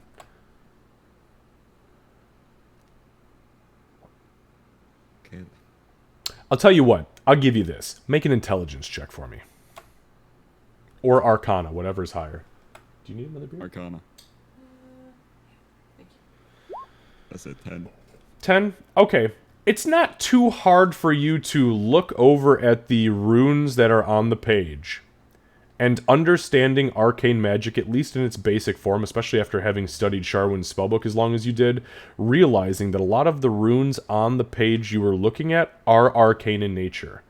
When you look over at the Rune of Protection that is scribed upon this, on this secondary page, you squint a little bit closer, and as you hold it almost all the way up to your nose, the rune itself, when held back, looks like what you have currently on your screen.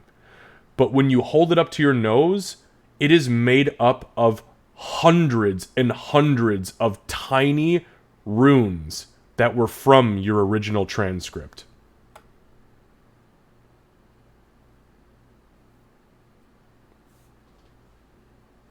You ever seen one of those pictures where it's like Yeah, a football star, but like all of their like best shots, and it's put into a mural of them? That's what you're looking at. Yeah, that's kind of cool. Just kind of cool. Well, fuck me and my cool ideas. I'm more worried about I have to pay this man now because he went overboard. Yeah, okay, I think Gray will kind of... I guess he'll look over to see if he can use it somehow. Because that was one of the points he asked. Okay, I'll tell you what. Give me another Arcana check. That's better. Okay, so you do not understand the inner workings of rune magic. You understand its very basic function. However, you are confident that if you were to either A, learn from somebody how to imprint a rune, or B, pay somebody to imprint a rune, the rune that is on the second page could be imprinted for you. What you do know, though, is that the rune on the second page, the one that you're currently looking at, the purple one, it is an active, full-fledged rune, just like all of the parchment that dude had tacked all over his business.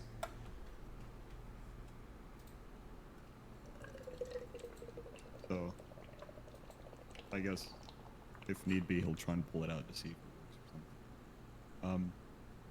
And then, out of curiosity, Aurora's magic. Would I be able to tell if that's arcane or... Oh, you absolutely know it's arcane. Yep. As a spellcaster, you understand. So the arcane fields are Bard. Actually, Bard is technically a hybrid. Wizard, Warlock, and Sorcerer. And then Divine would be Paladin, Priest, Cleric, Druid, and whoever the fuck else is in there. Artificer, we don't talk about them. Does the ranger fall under divine then? Divine, yep. Okay. So I'm a weird ass hybrid right now. But the magic you just saw her perform is absolutely arcane. Yeah, I guess in that case, he'll kind of fold the paper up, put it back in his pocket, Okay. and then I guess he'll take his lantern and go once over before, I guess, the end of their watch. Okay, so you open the lantern and you kind of you do a very wide perimeter, and you slowly work your way in, casting the light. You do not pick up or detect or reveal anything invisible or hidden. Okay, in that case, it's kind of all for me. Sorry, it took so much time. Never apologize. Sometimes we spend like 8 weeks just role playing, so. That's okay. All right. So, Doc, as Gray is sitting there and kind of like doing his own thing, you see he pulls the scroll out, he pops it open, he kind of reads over the first page, opens it to the second page, and you see the second page is casting an active light purple glow up on his facade. Get something interesting? I don't know yet. Yet to be seen. Did you get something dangerous? Definitely not dangerous. In fact, I think its purpose is the opposite if it is what I think it is. Okay, final question. Did you get something legal? Yes, I'm pretty sure. On Listen, purpose? the ship was crashed, it's mine now. The ship is yours? No, these are the runes from the ship that I asked the Oh. Dread. Got it. We need to take it easy on that guy, by the way. Why? He got sick, like real sick. Okay, what's that to do with me? Well, I think it's more Ree than you, but if you've got him doing anything that requires him to do things quickly, we might need to be a little more patient. All right, I don't think I'll be speaking with him for a while. Okay. So the weather. Oh, for the love of any, this is when he picks up his lantern and walks away. So he gets up, he pops the hood of the lantern open, and you see this ghastly yellow light, almost mustard yellow light, pour out of the lantern as he begins to kind of hold it up and down and kind of just look at everything around him as if searching for something. Unfortunately, not finding anything. No? What? Doc will sit crisscross applesauce and just went pretty well. Okay. Sorry, say that again. She says, "Oh, that went pretty well." Okay, so The worse it goes, the better it is. all right, so the rest of your watch comes to a close, and you find yourselves waking up Ree and Aurora. Aurora wakes up and reaches for her bow. It's knocked before she realizes. Doc says, "Take the bow, leave the pelts."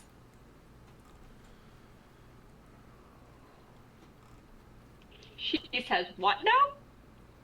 I went to sleep.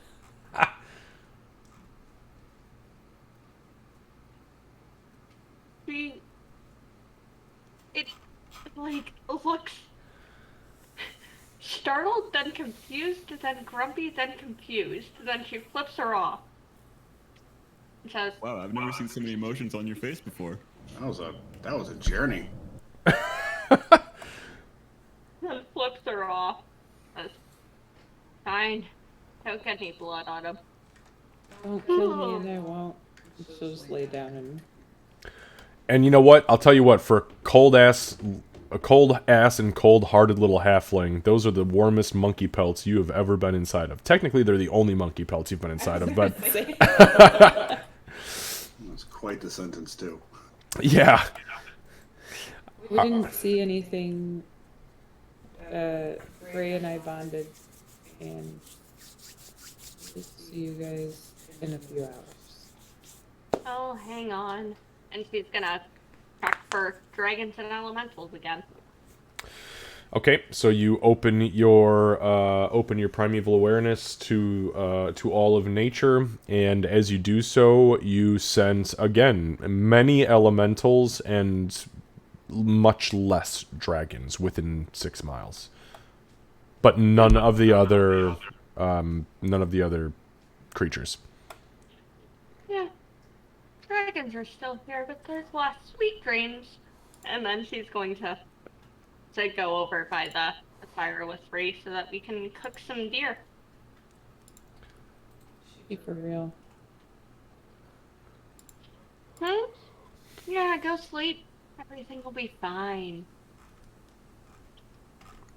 And she'll flip her off. You just see a tiny hand stick out from under the pelts. So I have a quick correction for that last primeval awareness, by the way. You also sense fiends. Not me. And I did not sense being the first time, correct? No, you did not. Okay, then when she gets over to the fire, and both Gray and Doc have gone to sleep and stuff, she's gonna speak quietly to Ray and say, "There's still elementals, there's less dragons, but now there's fiends. So we need to keep our eyes open." Fuck, the dragons are still here? Sleep. Yes, the dragons are still here. Dragons like plains and mountains and shit, I think. They do? Probably. Do you want to tell a dragon what it can like and not? No. I feel like I did that once, and then we got frozen to death, kind of. Well, I'm not too worried about freezing to death. You're not. No. Speaking of, I think the deer's thawed now, so we should probably do something with this. Oh yeah, fuck yeah. Yeah, Ree will kind of load it up onto a rock closest to the flames. And just kind of move it whenever, you know. I Okay. want to help set up a cooking area to stoke the fire, get everything so the smoke's directed, stuff like that. Okay, why don't you both give me a survival check? Okay. It was teetering on 19. Teeter-totter. Teeter I had a few that way tonight too. Mine was teetering on 17, so we're not doing great. Honestly, an 11 and 12 isn't bad. You guys are trying to cook venison, not fucking, make basilisk egg omelets. So, now, if you want to get crazy, let's get crazy. But, no. So, yeah, I mean, Nuts. over the course of your guys' entire watch, mind you, an entire watch is about, 5 to 6 hours. You easily cook, we'll say, so there's 37 pounds of meat left right now. We'll say that you cook 30 of the 37 pounds to perfection. Like, to the point where you can let it stay at room temperature for another, 8 hours before it actually starts to go bad. This is like medium well, basically, or Yes, yep. yeah. So just to clarify, because of doing watches and stuff, am I down one spell slot because I slept and then did another primeval awareness? No, you Or are am I down. two? You are down 2, and in the morning, when morning comes, you will do your preparations, your divine preparations, and you will get all your spells back. Okay, fantastic. With watches and shit, I just wanted to make Yep. sure. I think while this is happening, Ree will be even more she'll be try to be as on point as possible, because now we have the smell of cooking meat wafting through the air, so she's really gonna do kind of a wide search around the area. Okay, go ahead. Why don't you give me a perception check? Okay. Yep. That's about right.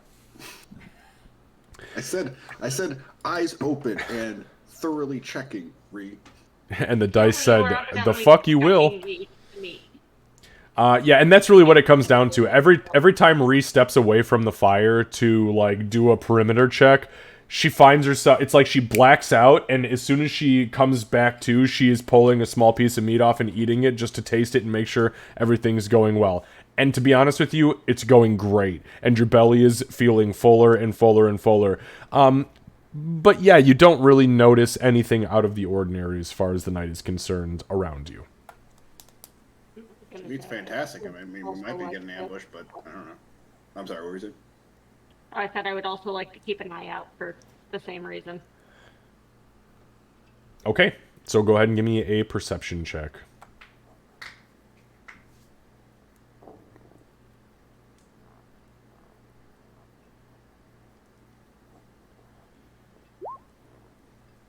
Okay.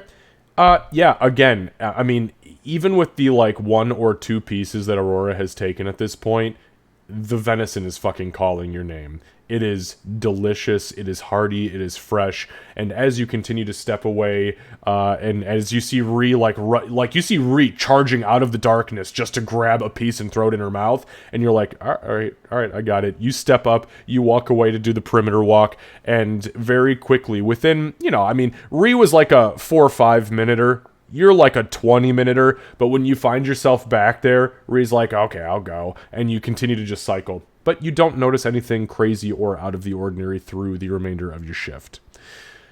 With that being said, you find yourself at the cusp of dawn. And as dawn begins to take hold and to rise, as the sun begins to rise, everybody finds themselves waking up on Thursday, the 26th of Mugem, at about 9 a.m. You have 30 pounds of cooked meat, plus 3 pounds of salted. Nice. And I've been changing the numbers in the bag for it. Excellent.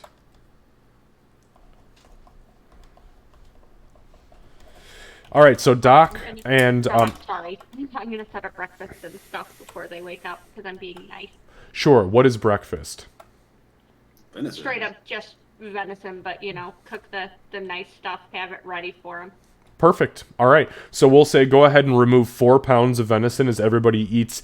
Aside from the fat and the gristle that is also included in the venison, everybody consumes about 1 pound of it, give or take, and it is delicious. But Doc and Gray, you awake and go about your business. Gray, you feel like shit. You literally watched Doc disappear into a pile of monkey pelts, and you laid on the fucking dirt in the cold and just tried to sleep like a vampire. You threw your cloak over yourself, and you're trying to make the best of it, and bugs were crawling all over you. It was fucking terrible. And she didn't even invite you over. I guess if I saw that Gray didn't have a bedroll, Ree would have offered it. I will give you benefit of the doubt here. Make a second perception check. That venison was just calling you home. For me? Oh, yeah. Okay. Yeah. Because your first one was a 7, so you didn't see shit. Slightly better. All right, yeah, I'll give it to you. But it's about 6 hours in, right? As you're running out and you're like, okay, I got to keep a track. You're like, oh shit! And Gray is literally just shivering on the ground, but half asleep. Yeah, then Ree will kind of wrap her bedroll around him, and it probably doesn't fit all the way because it's a goblin fucking bedroll on a 6'2" person, right? So just kind of it probably just covers your midsection. There you go. It's like a nice blanket, but it stinks to high hell. It's like goblin sweat and goblin pee. If you gotta go, you just go. I think at the end it'll probably just be on the ground a few feet away. So you wake up and you look over and you're like, why do I smell like pee? And then you realize, oh, I was warm at one point. It's not my pee, it's goblin pee. But hey, that stuff has healing properties, so don't knock it till you try it. This is true. Bofer! Aurora. And Aurora. Oh, God. Why did so many people in... Ugh, Oh, never y'all mind. been drinking my pee. I didn't drink it. I just poured it on my festering wound. You shut up. We'll drink it. You shut up and you enjoy the repeat. Okay. So... Everybody finds themselves awake and around the campfire, for better or worse. And Aurora presents everyone with what is essentially a pound of minced venison meat, and it is absolutely undeniably delicious. Doc kind of eyeballs Aurora.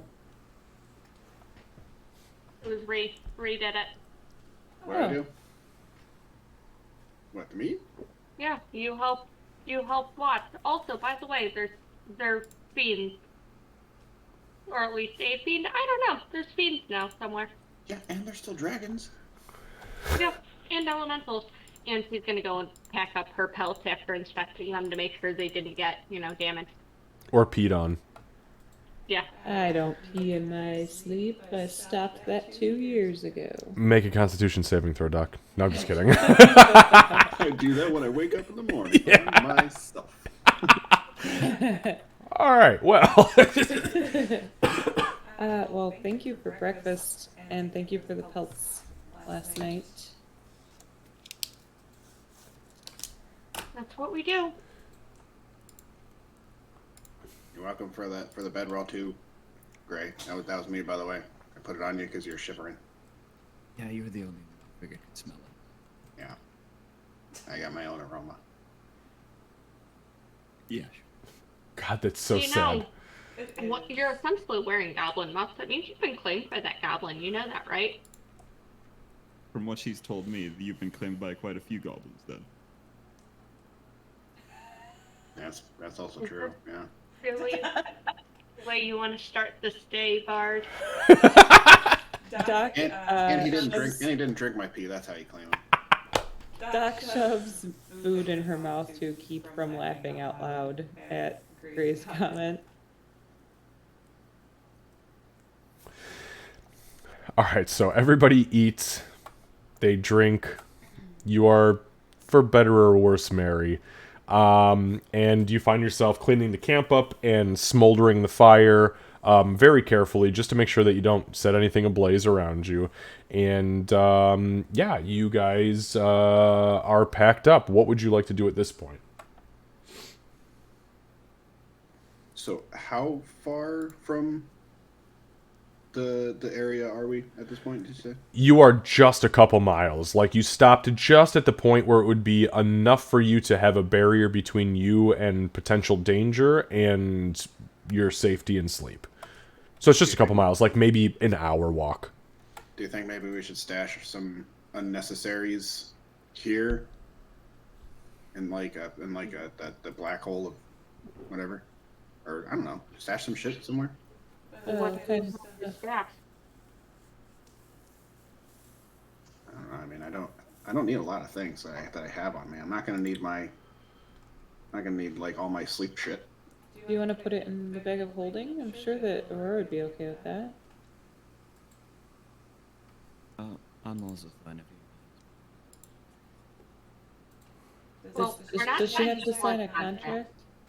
That was just to make sure I don't run away with it. I don't give a. Are you okay with him running away with it free? Running away with my bedroll? Yeah, your stuff. If you want my bedroll, you can have it. Okay, so here we go. He'll probably just leave all your stuff behind if he runs away. You know, Doc, I think you and I should take watch together tonight. We should mix things up a little. Oh, hey, Doc Gray, do you want my morning star to just, protect yourself? Honestly, Ree, I don't think I can lift it. I'm just. Okay, it's 4 pounds. It's pretty heavy and pretty denty. I just Alright, feel well, if let me I just- hit them, I'll probably heal them with it. Yeah, probably. Can I just shove my morning star into your bag? Because I'm probably not gonna need it for a while. I guess. Just Sure. Yeah, And fuck off, Grail dude. open up the dark. Nice. Alright, so I'm gonna take Oh, the that morning scared star. me. What was that? A wolf. Oh, that was music. Alright, yeah, I'm gonna take the morning star out of my inventory and give it to you. Bye, morning star. And I guess actually I don't need to dump all the rest of my shit. Bedroll's 14. Wait, why do I have 2 bedrolls? One of them's mine. Oh. You were having my For this whole time, and she's sleeping in the fucking monkey pelts. I wasn't sure if we got rid of those. Got rid of it along with the oil. Obviously not. All right, yeah. Then in that case, we will probably just drop both the bedrolls into the bag of holding if that's okay. Are they going in the bag of holding, or are they going in Gray's black hole? Oh, Gray's hole. Okay, I guess I'll put them in here. If you don't mind, that is. Nope, don't like that. I don't. Well, you might care. Nice. And since it's morning, I'm going to burn a spell slot, and I'm going to check to see if things still feel the same. Okay. So as you burn the spell slot, you no longer feel dragons. Nice. You do feel elementals still in the same intensity that you did the night before, and you still feel fiends, but fiends feel very weak. Well, that's a lot of dragons. Not, by the way, let me just clarify that. Not weak as in, like, physically weak, because you don't know what fiends they are, but you just don't sense as many fiends as you do elementals. Yeah, Pete says, well, that's a lot of dragons. Oh fuck! There are more dragons now. Shit, there are more. Why are they here? What do they want? Do you think they burn? Do you think they'll burn everything down to the ground? Give me one sec here. Make a deception check. Yeah, And, I Ree and Gray and Doc, give me insight checks. Emily giving you this because y'all's passive insight is crazy, and Ree, you were part of the conversation. All right. Land on the 2. So, knows what I'm about. wow. So Doc is the only one. So Lucy, Gray, you kind of like look at Aurora, and you're just kind of like, and she's stupid. But Doc, you're like, this bitch. Nuh-uh. She is full of shit. And Ree, you just accept it because you've already been told for multiple times, like, this is what it is, so why not now? Why would she lie ever? I mean, come on. God, she's a good being. You know, when halflings lie, their ears turn red. Mine are frostbitten anyway. They're looking a little red. Well, elementals are still around. They're still fiends. I think that's what they are. They're weird in their feel. The dragons, there were more and then there were less, and now I think it's just a matter of keeping an eye to see if they'll be back. So there's less now, or they're gone now? So there was more and there was less, and then they're coming back. Are you worried that we're going to get back to the more? Well, I don't know why they were here before in general, so I'm getting flashes from the world. It's as it is in that exact moment. If they're flying past, I may not catch them, or I might. I don't get any now, but they might be back. It's weird. It's not a science. I just kind of listen. Do you hear them, like, flying and roaring, or what are you listening to? Just You know how nature. sometimes when you look at a patient and you can kind of get a feel for when something's not right, even if they're saying that everything's okay. Well, it's absolutely nothing like that. I was waiting. I was waiting for You two that. have been hanging out together too much. I don't know. Ray loves it. I listen the way I listen for a heartbeat, or that rustle in the brush to tell where an arrow is going to land, for that change in the wind. They were around, they might be back, I don't know. Okay. But it's taxing to try and listen because there's so much out there, there's so much to try and filter through to try and hear without being overwhelmed. Well, the sooner we get to our destination, the better. Especially when there are less dragons around. In our Dragon. immediate vicinity. If a dragon does show up, at least I think I'll be able to tell stories in hell easily. How fast we were able to run? Or how fast he roasted us. Or whatever. Then I he's gonna stand up and stretch and just kind of get his drum ready and go. I haven't slept like that since the fucking camps. This sucks. Let's go. You could have slept in the pelts, but I felt inviting you might I have been inappropriate. don't think that he could have. Yeah, that was a little weird.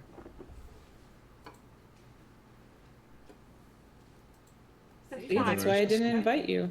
It's just something I have to get used to again. I'll be fine. If the dragons are around, we need to respect their power. I respect the shit out of that power. That's why I want nothing to do with them. I respect them by giving them lots and lots of space. Oh, yeah, miles absolutely. and Fuck that. miles of space. Yeah. Well, we might want to talk to them. Who knows? Depends on what kind. We've met one dragon. Sort of. They tried to eat us. Lots of things have tried to eat us. That's not a defining factor of anything, right? And that's actually a pretty fair It point. definitely doesn't spark me this time to spark a conversation. In fact, I think the first time we met, something was trying to eat me. Yep. Yep, that's exactly how that went. It's just the way of things. You eat or you be eaten. Speaking of, has everyone eaten? Can we go? Yes, let's go. Let's roll. Okay, so you stamp the fire out, or you smother the fire as best as you can. You pack up the remaining 26 pounds of meat. I think it's 26 pounds. Either way, I digress. I know it's in the bag of holding. I already checked it. Shit to the meat. Yeah, it's a lot of fucking meat. Like, you guys are good. And you begin to make your way west. Ree, go ahead and give me one final survival check, please. Okay. All right.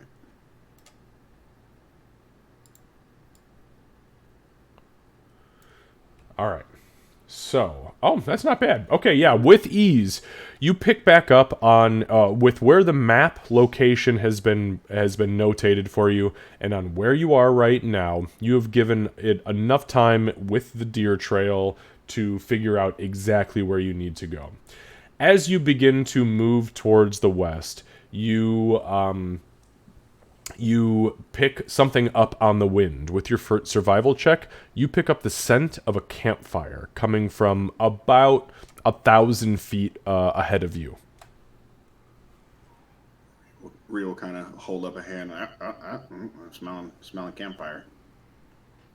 We're close, I think. Could we see anything from where we are, or we're just... They see a plume of smoke at all? Make a perception check. Am I allowed to? You can't assist, but I will let you make one yourself. Consistent. Same thing. Kind of same thing, except that I your don't see shit. your bonus is with a +5, so not really. So yeah, with the 15, you look up as you smell the smoke. You look up, and sure as shit, just across a very bushy clearing, and you can hear the sound of gently running water, kind of like a babbling creek. You see smoke rising ever so slightly and blowing in your direction. It smells old, like somebody had... Smoldering fire Yeah, rather than like an active... exactly. fire. Yep. Okay. I think we gotta be sneaky, guys. We gotta be stealthy. Doc, can you go ahead and check it out? Sure. Yeah, I can do that. I can check it out with Joseph. Kidding. Joseph's green. I'm kidding. gonna lie. I'm not gonna do that. So to help Joseph just runs and uncovers the whole map and then runs back and says, okay, we're good to go. We know what the map looks like now, guys. Let's go. A little UAV for us, you know? Yeah, right. Oh, fuck, if Joseph could fly. If a goat had wings, baby. All right, sorry, Gaines, go Eventually, ahead. That's my okay. goal. That's my goal, too. I'm gonna guidance myself by whispering, "Don't screw this up," and Okay. then stealth. All right, you guys see Before you go, Gray's gonna kind of pat your back and go, "Don't screw this up." So you hear her say that under her breath, and you pat her on the back and say, don't screw this up. You see her nugget glow, Inspiration. and you see Gray's eyes ever so slightly glow and then dim very quickly as you gain not only the bardic inspiration, but the guidance as well. So make a... Go ahead. Okay, sorry. I can hear you've got a terrible echo of me on your new mic. It actually is like deafening on my end. So go ahead and make a stealth roll and do it with the guidance bonus. And if you want to add the bardic inspiration, you're more than welcome to. If you want to save it, you are more than. Jesus fucking Christ! It's a 26. Wow. Okay. So you guys see Doc kind of, she begins to just walk nonchalantly into the brush, and then at one point you see her kind of duck underneath a branch, and as she does so, she kind of gets down and begins to, like, do kind of like an army crawl, I guess I'll call it that, for lack of better terminology. And as she disappears... That's a low crawl. I know, but most people don't. We know. Gotta do that. Keep your fucking head down, soldier. Ugh. You see her literally just vanish in the shadows. Like, her whole facade just poof, gone. Okay, Doc, so you begin to crawl. Give me one moment, please.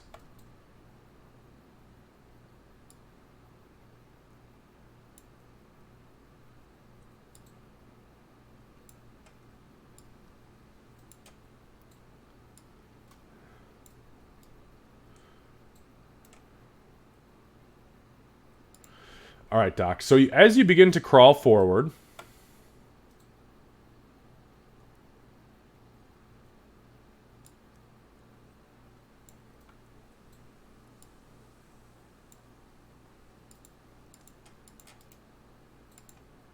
sorry, bear with me.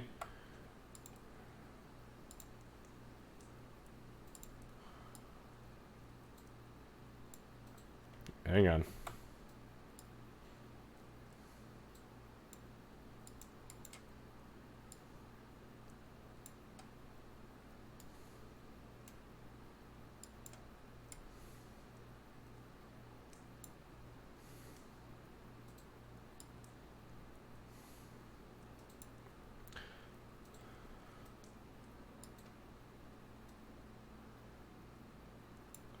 All right. So what you see, by the way, Ree is not on this map. I actually have 2 copies of Ree, so Ree, I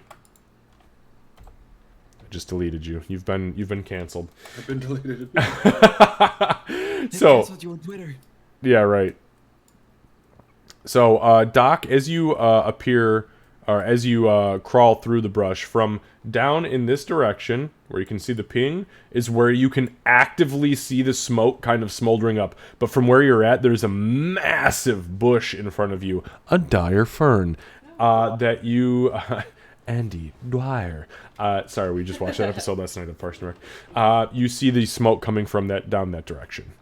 And what you see here is a very, very, very low, gently rolling, kind of, I want to call it a river, but it's really not a river. It's more of like a stream. It's like an emboldened stream. Like, it's too cocky for its own good. It's too streamy for its own stream. I want to try to see if I can see any movement or spot anything in the area. Okay, go ahead and give me a perception check.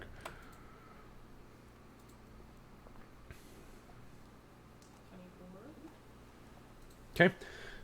Give me a sec.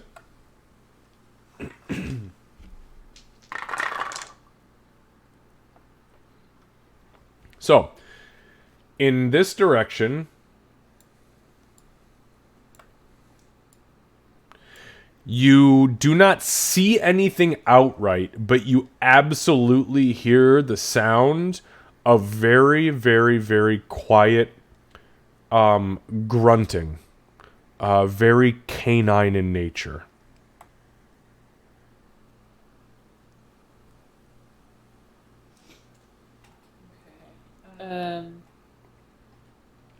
But it's like coming from within the bushes. Okay. I guess I'd probably start to make my way back to the groove. Okay.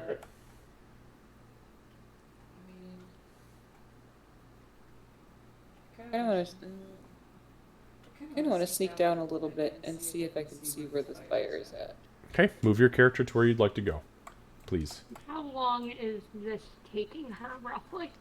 I will get back to you in just a moment. That's important for bardic inspiration. I know, that's why I'm trying to be Yep, as I got it. useful as I got you. possible. I got you. Okay, so Doc, at this point, she's only 1,000, feet or so from where you guys were seeing the smoke. As she disappears into the underbrush, maybe at most 5 minutes goes by, especially with a 20, whatever the fuck, 6 that she rolled for her. Yeah, it's pretty crazy for stealth. And Doc, as you move down to this spot, give me just 1 second. I'm going to reveal a little bit more for you.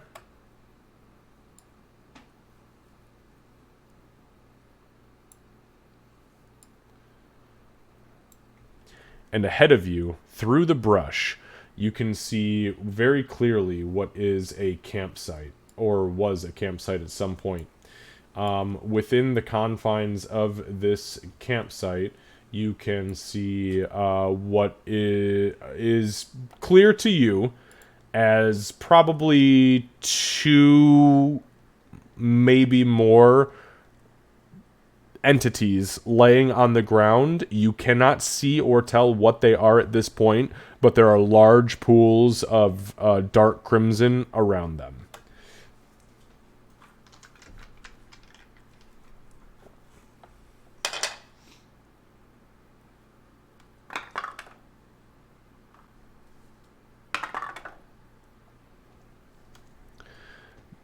Doc, I need you to roll for initiative. No. Yup. Give me 1 second. Okay, sorry. Sorry. No, you're fine. Did you click on yourself? I did. Okay, It's perfect, showing thank you. on mine.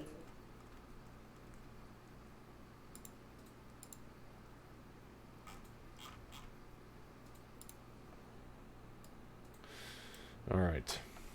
What the fuck is your Since I AC? have a bardic inspiration. What, your AC is 14? Okay.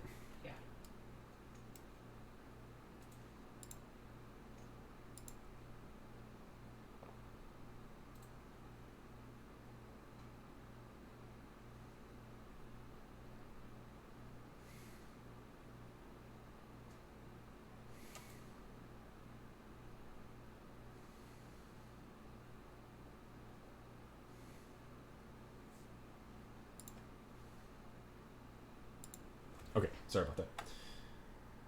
Alright, so.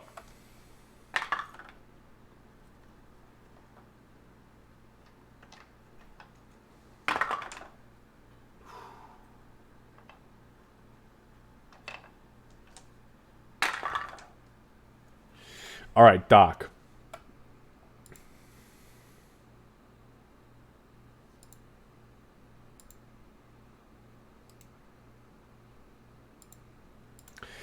As you are crawling through the brush, attempting to keep yourself as hidden as absolutely possible from the far opposing edge of the area that you are currently residing in here, this little weird, almost pseudo waterfall, very low tier waterfalled area.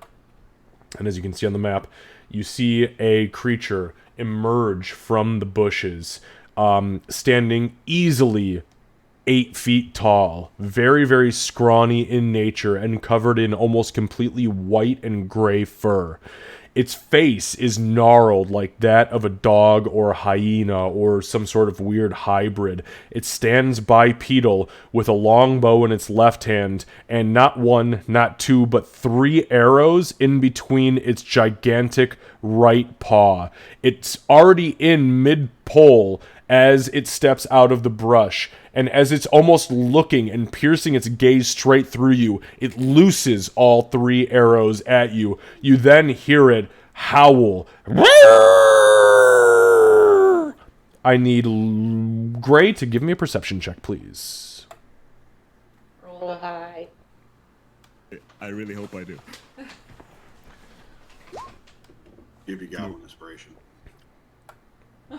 Gray, you hear very audibly the sound of either a wolf or a dog or a hyena howling from the direction that that Doc came, and it sounds very aggressive.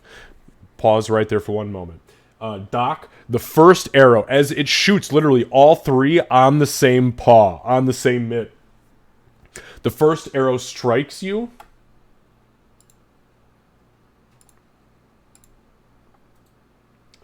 For 9 points of piercing damage. It runs, I mean, literally, the arrow hits you in the chest and punches straight through your body, whole, all the way through. Behind you, you look, and the arrow is shattered behind you, your body bleeding profusely immediately. The second arrow flies above you and into the brush about 30 or 40 feet before landing. The second one, the third one, as you look up and begin to stand like, oh shit, I've got to get out of here, as you begin to turn, strikes you in the neck. Misses any major arteries, but does critically strike you for 7 points of piercing damage. And it is stuck in you. The arrow does not pass through you.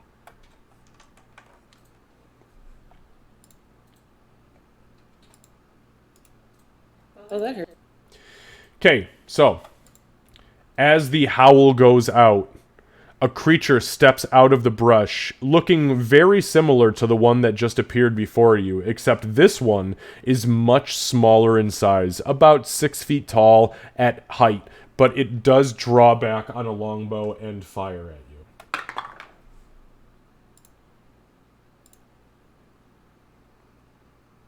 Whoops.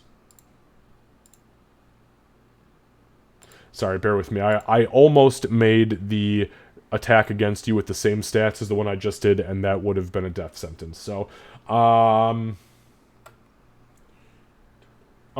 Jesus, never mind. It was a... I rolled a nat 20. I'm looking to see what my bonus is. I didn't even look at the die.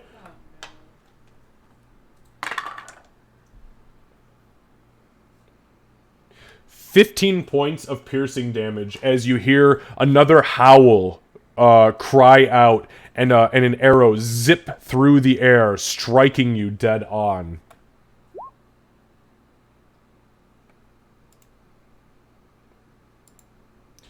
Again, from the brush, you see another of these creatures step out.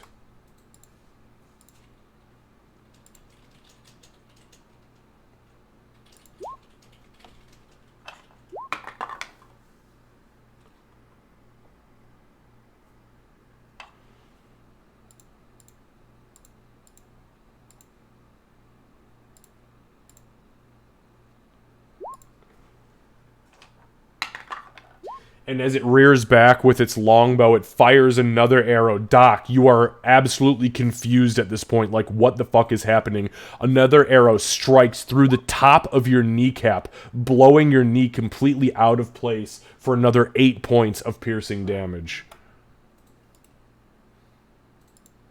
Death by 1,000 arrows.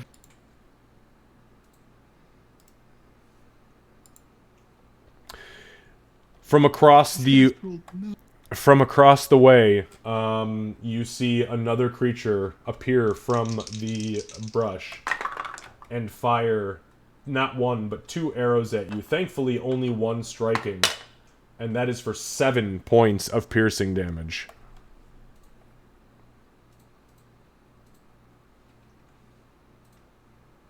Okay. From almost immediately to the south of you, you see again another creature crawl up and out of the bushes, fires an arrow at you. That one misses you completely, flies just shy of where you're at, and sticks in the ground.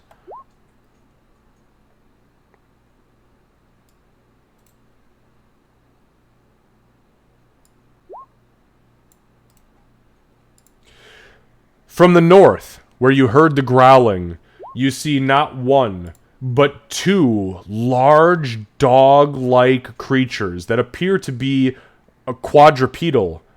Things you've never seen before. These are not native to anything you've seen. As they begin to rush in towards you, though, you realize, oh fuck, they're hyena.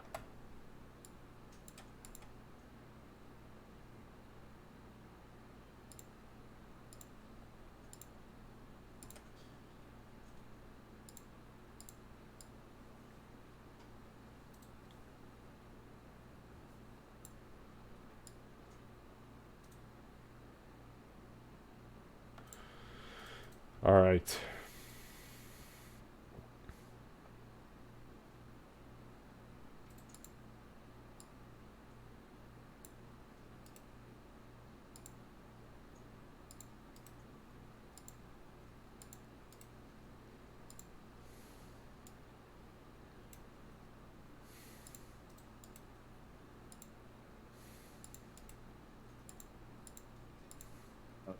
Why is there a 10?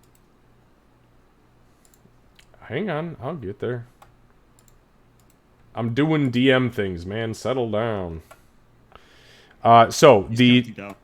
no, the 10 is not anything counting down. The 10 represents the height difference. If you zoom in on the map, there are levels and layers to the map itself. This is a multi-tiered map, okay? So what you are looking at, and I will give you this as well. Like I said, I was doing DM things. Oh my god, Kevin actually has his shit together. So anywhere that you see a number, it represents an elevation increase for the sake of potential falling, climbing, jumping, leaping, or otherwise. Okay? Does that make sense? Way more organized than I am, man. I'd just be like, yeah, it's 10 feet, whatever. I have a problem. Okay. Doc is a problem. Yeah. Doc definitely has a fucking problem. Okay, but yes, the numbers those are representations of your guys' elevation within this map. Okay, on that note though, Run!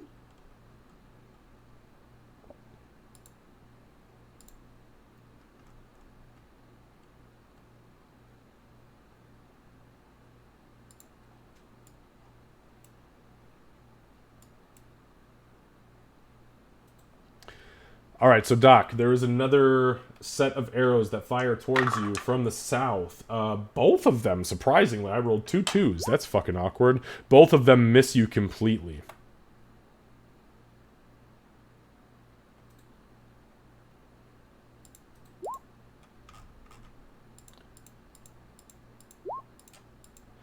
All right.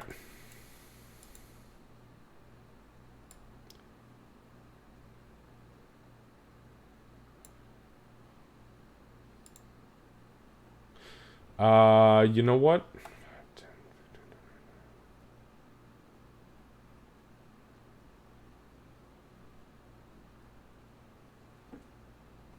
Okay, there's another volley of arrows from across the way next to the big demonic-looking knoll that fired at you. I rolled a 7 and a nat 1, so that says something. 2 arrows fire from across the way, both of them missing you. There is a single arrow fired from across the way that also flies above you and misses you. There is another... Well, hang on. This one might not be... Ah, here we go.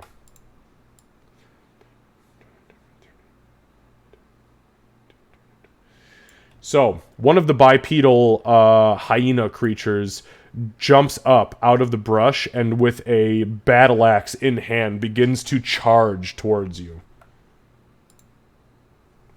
From the southeast, this knoll right here fires 2 arrows at you. Man, that was a nat 1 and a 19, so only 1. And that is for 7 points of piercing damage. I'm at 0. Perfect. Thank you. All right, the next one. This one is going to run.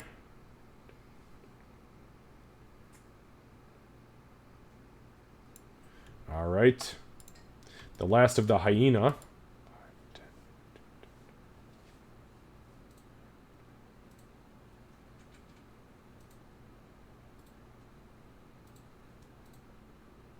Runs to that point.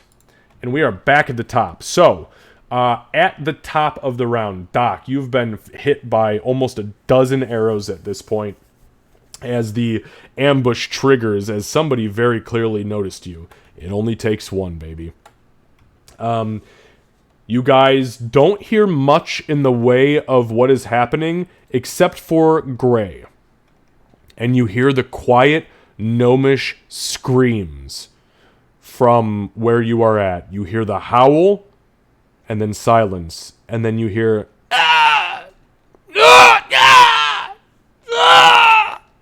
and then it falls Dead silent. I need the three of you to please roll initiative. Give me 1 second.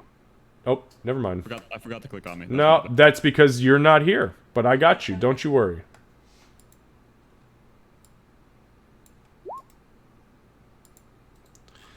Alright, I got you. So we've got a 10 for Lucy. A 14 for Cat. Ooh. And it added me in. Oh, hey, it did. Look at that. I can see my health bar hiding. Whoopsie daisy, I deleted Ree. What the fuck? I can see my health bar hiding below the camp. I was gonna make a joke earlier of like, I don't like how I'm next to the bodies. I gotta hide you somewhere.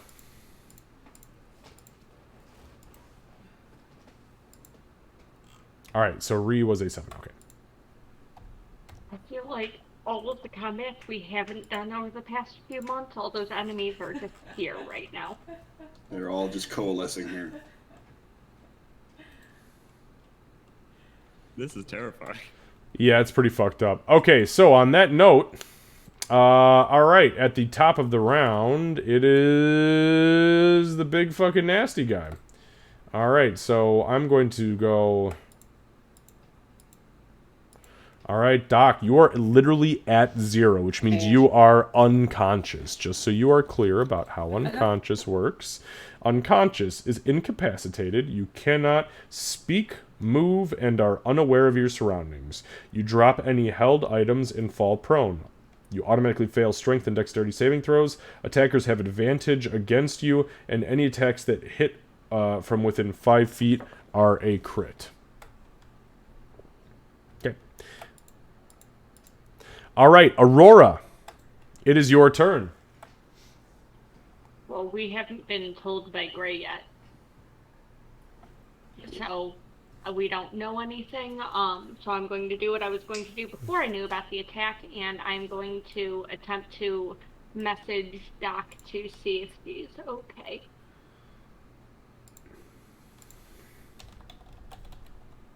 Because, see, well, it was going to be a let us know what you see. So, was what it was originally going to be. But the whisper is going to fall on unconscious ears anyway. Well, the spell doesn't even go off because the range is 120 feet and you're 1,000 feet from Doc. I have no idea where the fuck she is, and I don't know how the spell works yet, so...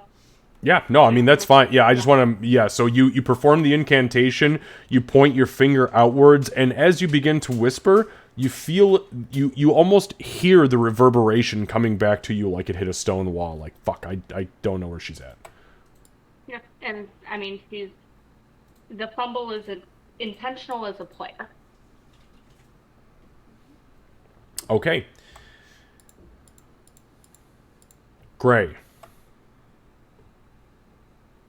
Gray's gonna put like his head like straight where the sound came from, and then he's gonna turn back to everyone, and he's gonna go, I think something's happening to Doc. I heard a howl and then I heard her scream. We should definitely get moving. Knowing her though, she's probably taken 1 or 2 with her if she's going down. Well, Well, that was the most optimistic shit Gray has ever said. I told you guys they bonded. Yay! Alright, Gray, so is there anything else you would like to do besides alert the group? I would immediately like to, I guess, start banging on my drum, and I'm gonna cast... Actually, do I know if I can use scrolls on other people? Yeah, as a caster, as long as the spell itself can target somebody else, you can cast it on them. If the spell specifically states target self, no, you cannot. Unless you're a sorcerer and you can do funky stuff. In that case, give me a second while I look up the spell, because it's not one of mine. Is that a specific sorcerer funkiness, or is that a all sorcerer funkiness? No, specific sorcerer. It just depends on what your meta magic shit is. Okay, I was just about to get very I knew... excited. I know. I knew what you were doing. I don't like it, but I know what you were doing. I don't know sorcerers in 5e, so...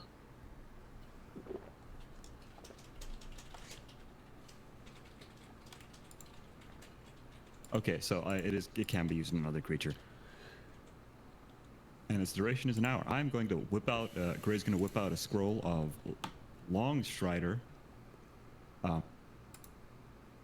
And he's going to hit the back of... He's going to tap Ree's shoulder and start casting it on Ree. Okay, so this is a bard spell, so perfect. Yeah, so you and it fuck, is it really not concentration? Jesus, that's a great spell. Yeah, I love Longstrider. You know what's crazy? I have run this campaign for this world for many years, and nobody has ever once cast Longstrider.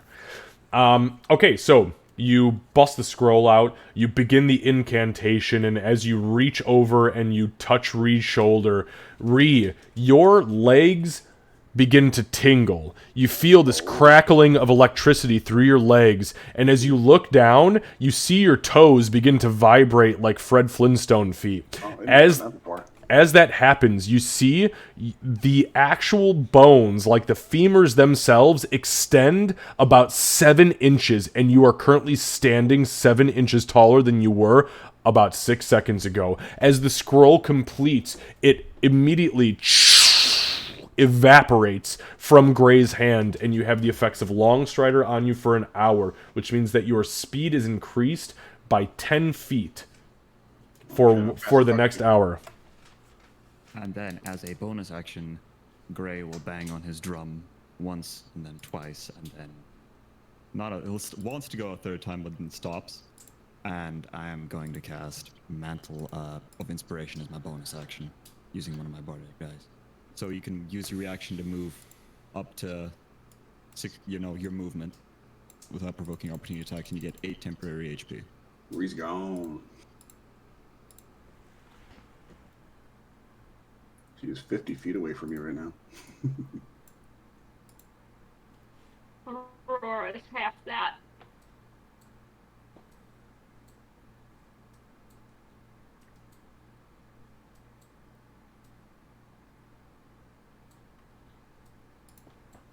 All right. Okay. So, Aurora, how far do you move? Halfling legs. I moved 25. 25, okay. And Ree, you move 50 with the Longstrider. That's the 10, so you move 40 plus the 5. Okay. Correct, yeah. All right. All right. I'm going to use my movement sorry, go ahead. to move my 30 feet as well after Ree. Thank you. Okay, perfect. So, you begin to rush immediately towards the sound of the shit show. We come to Ree. Ree, it is your turn. How fast is Josa actually? Like land speed?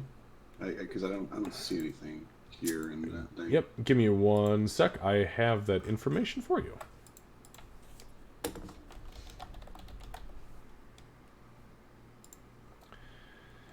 Alright, so Josa is 40-foot movement. Oh, so I'm faster than her right now. Okay. Yeah, you are a speedy-ass barbarian. Okay. Then, yeah, Real just double move. 100 feet. Okay, 100 feet. Just full-on Naruto run, just speed arms behind her. Just...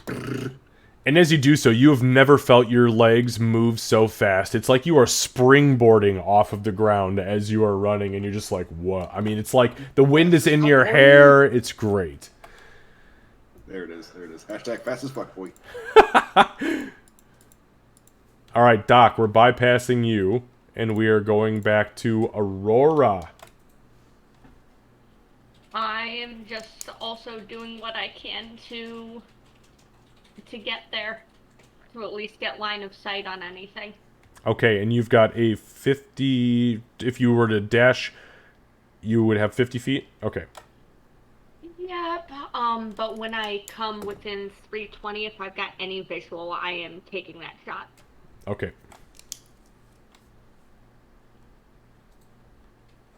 And I'm suddenly missing the longbow.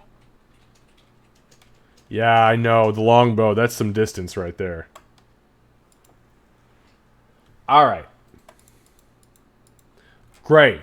Just so you know, there's nothing changing on the main screen because the only person active here is unconscious. I have a sidebar that is happening alongside your guys' Naruto running. Gray. I think.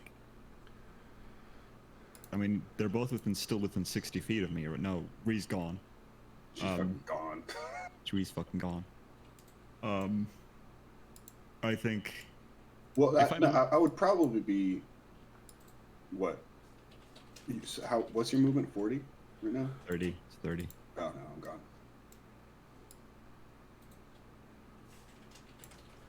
I think I'm the only one within.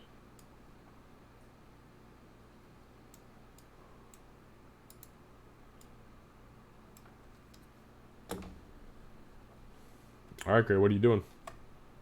I have nothing to help Aurora, unfortunately. Unless she wants to jump in her own bag of holding.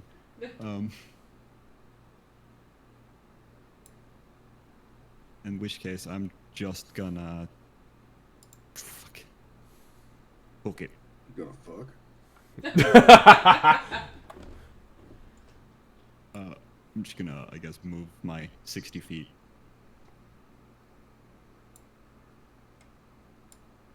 Okay, 60 feet.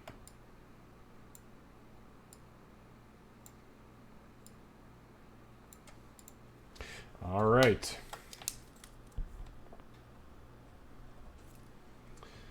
That brings us back to the top with Ree. So in this 100 feet, I would like to pull out Josa, just have her in hand, and that's my only free interact for this one, right? So I just 100 feet, booking it. Okay.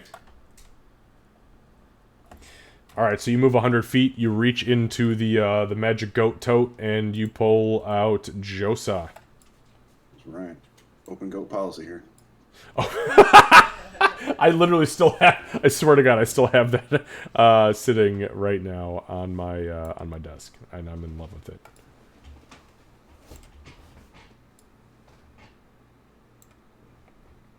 All right, bear with me for just one moment.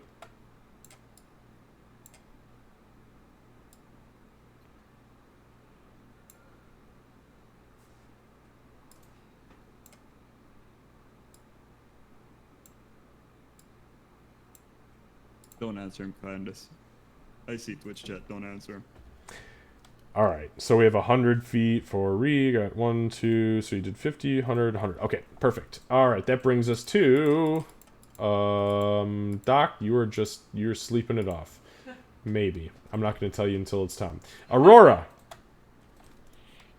Many halfling legs. With arrows knocked, that's all I got. All right, give me just one moment. I'm going to keep a calculator up here because I need to make sure I got this tracked right.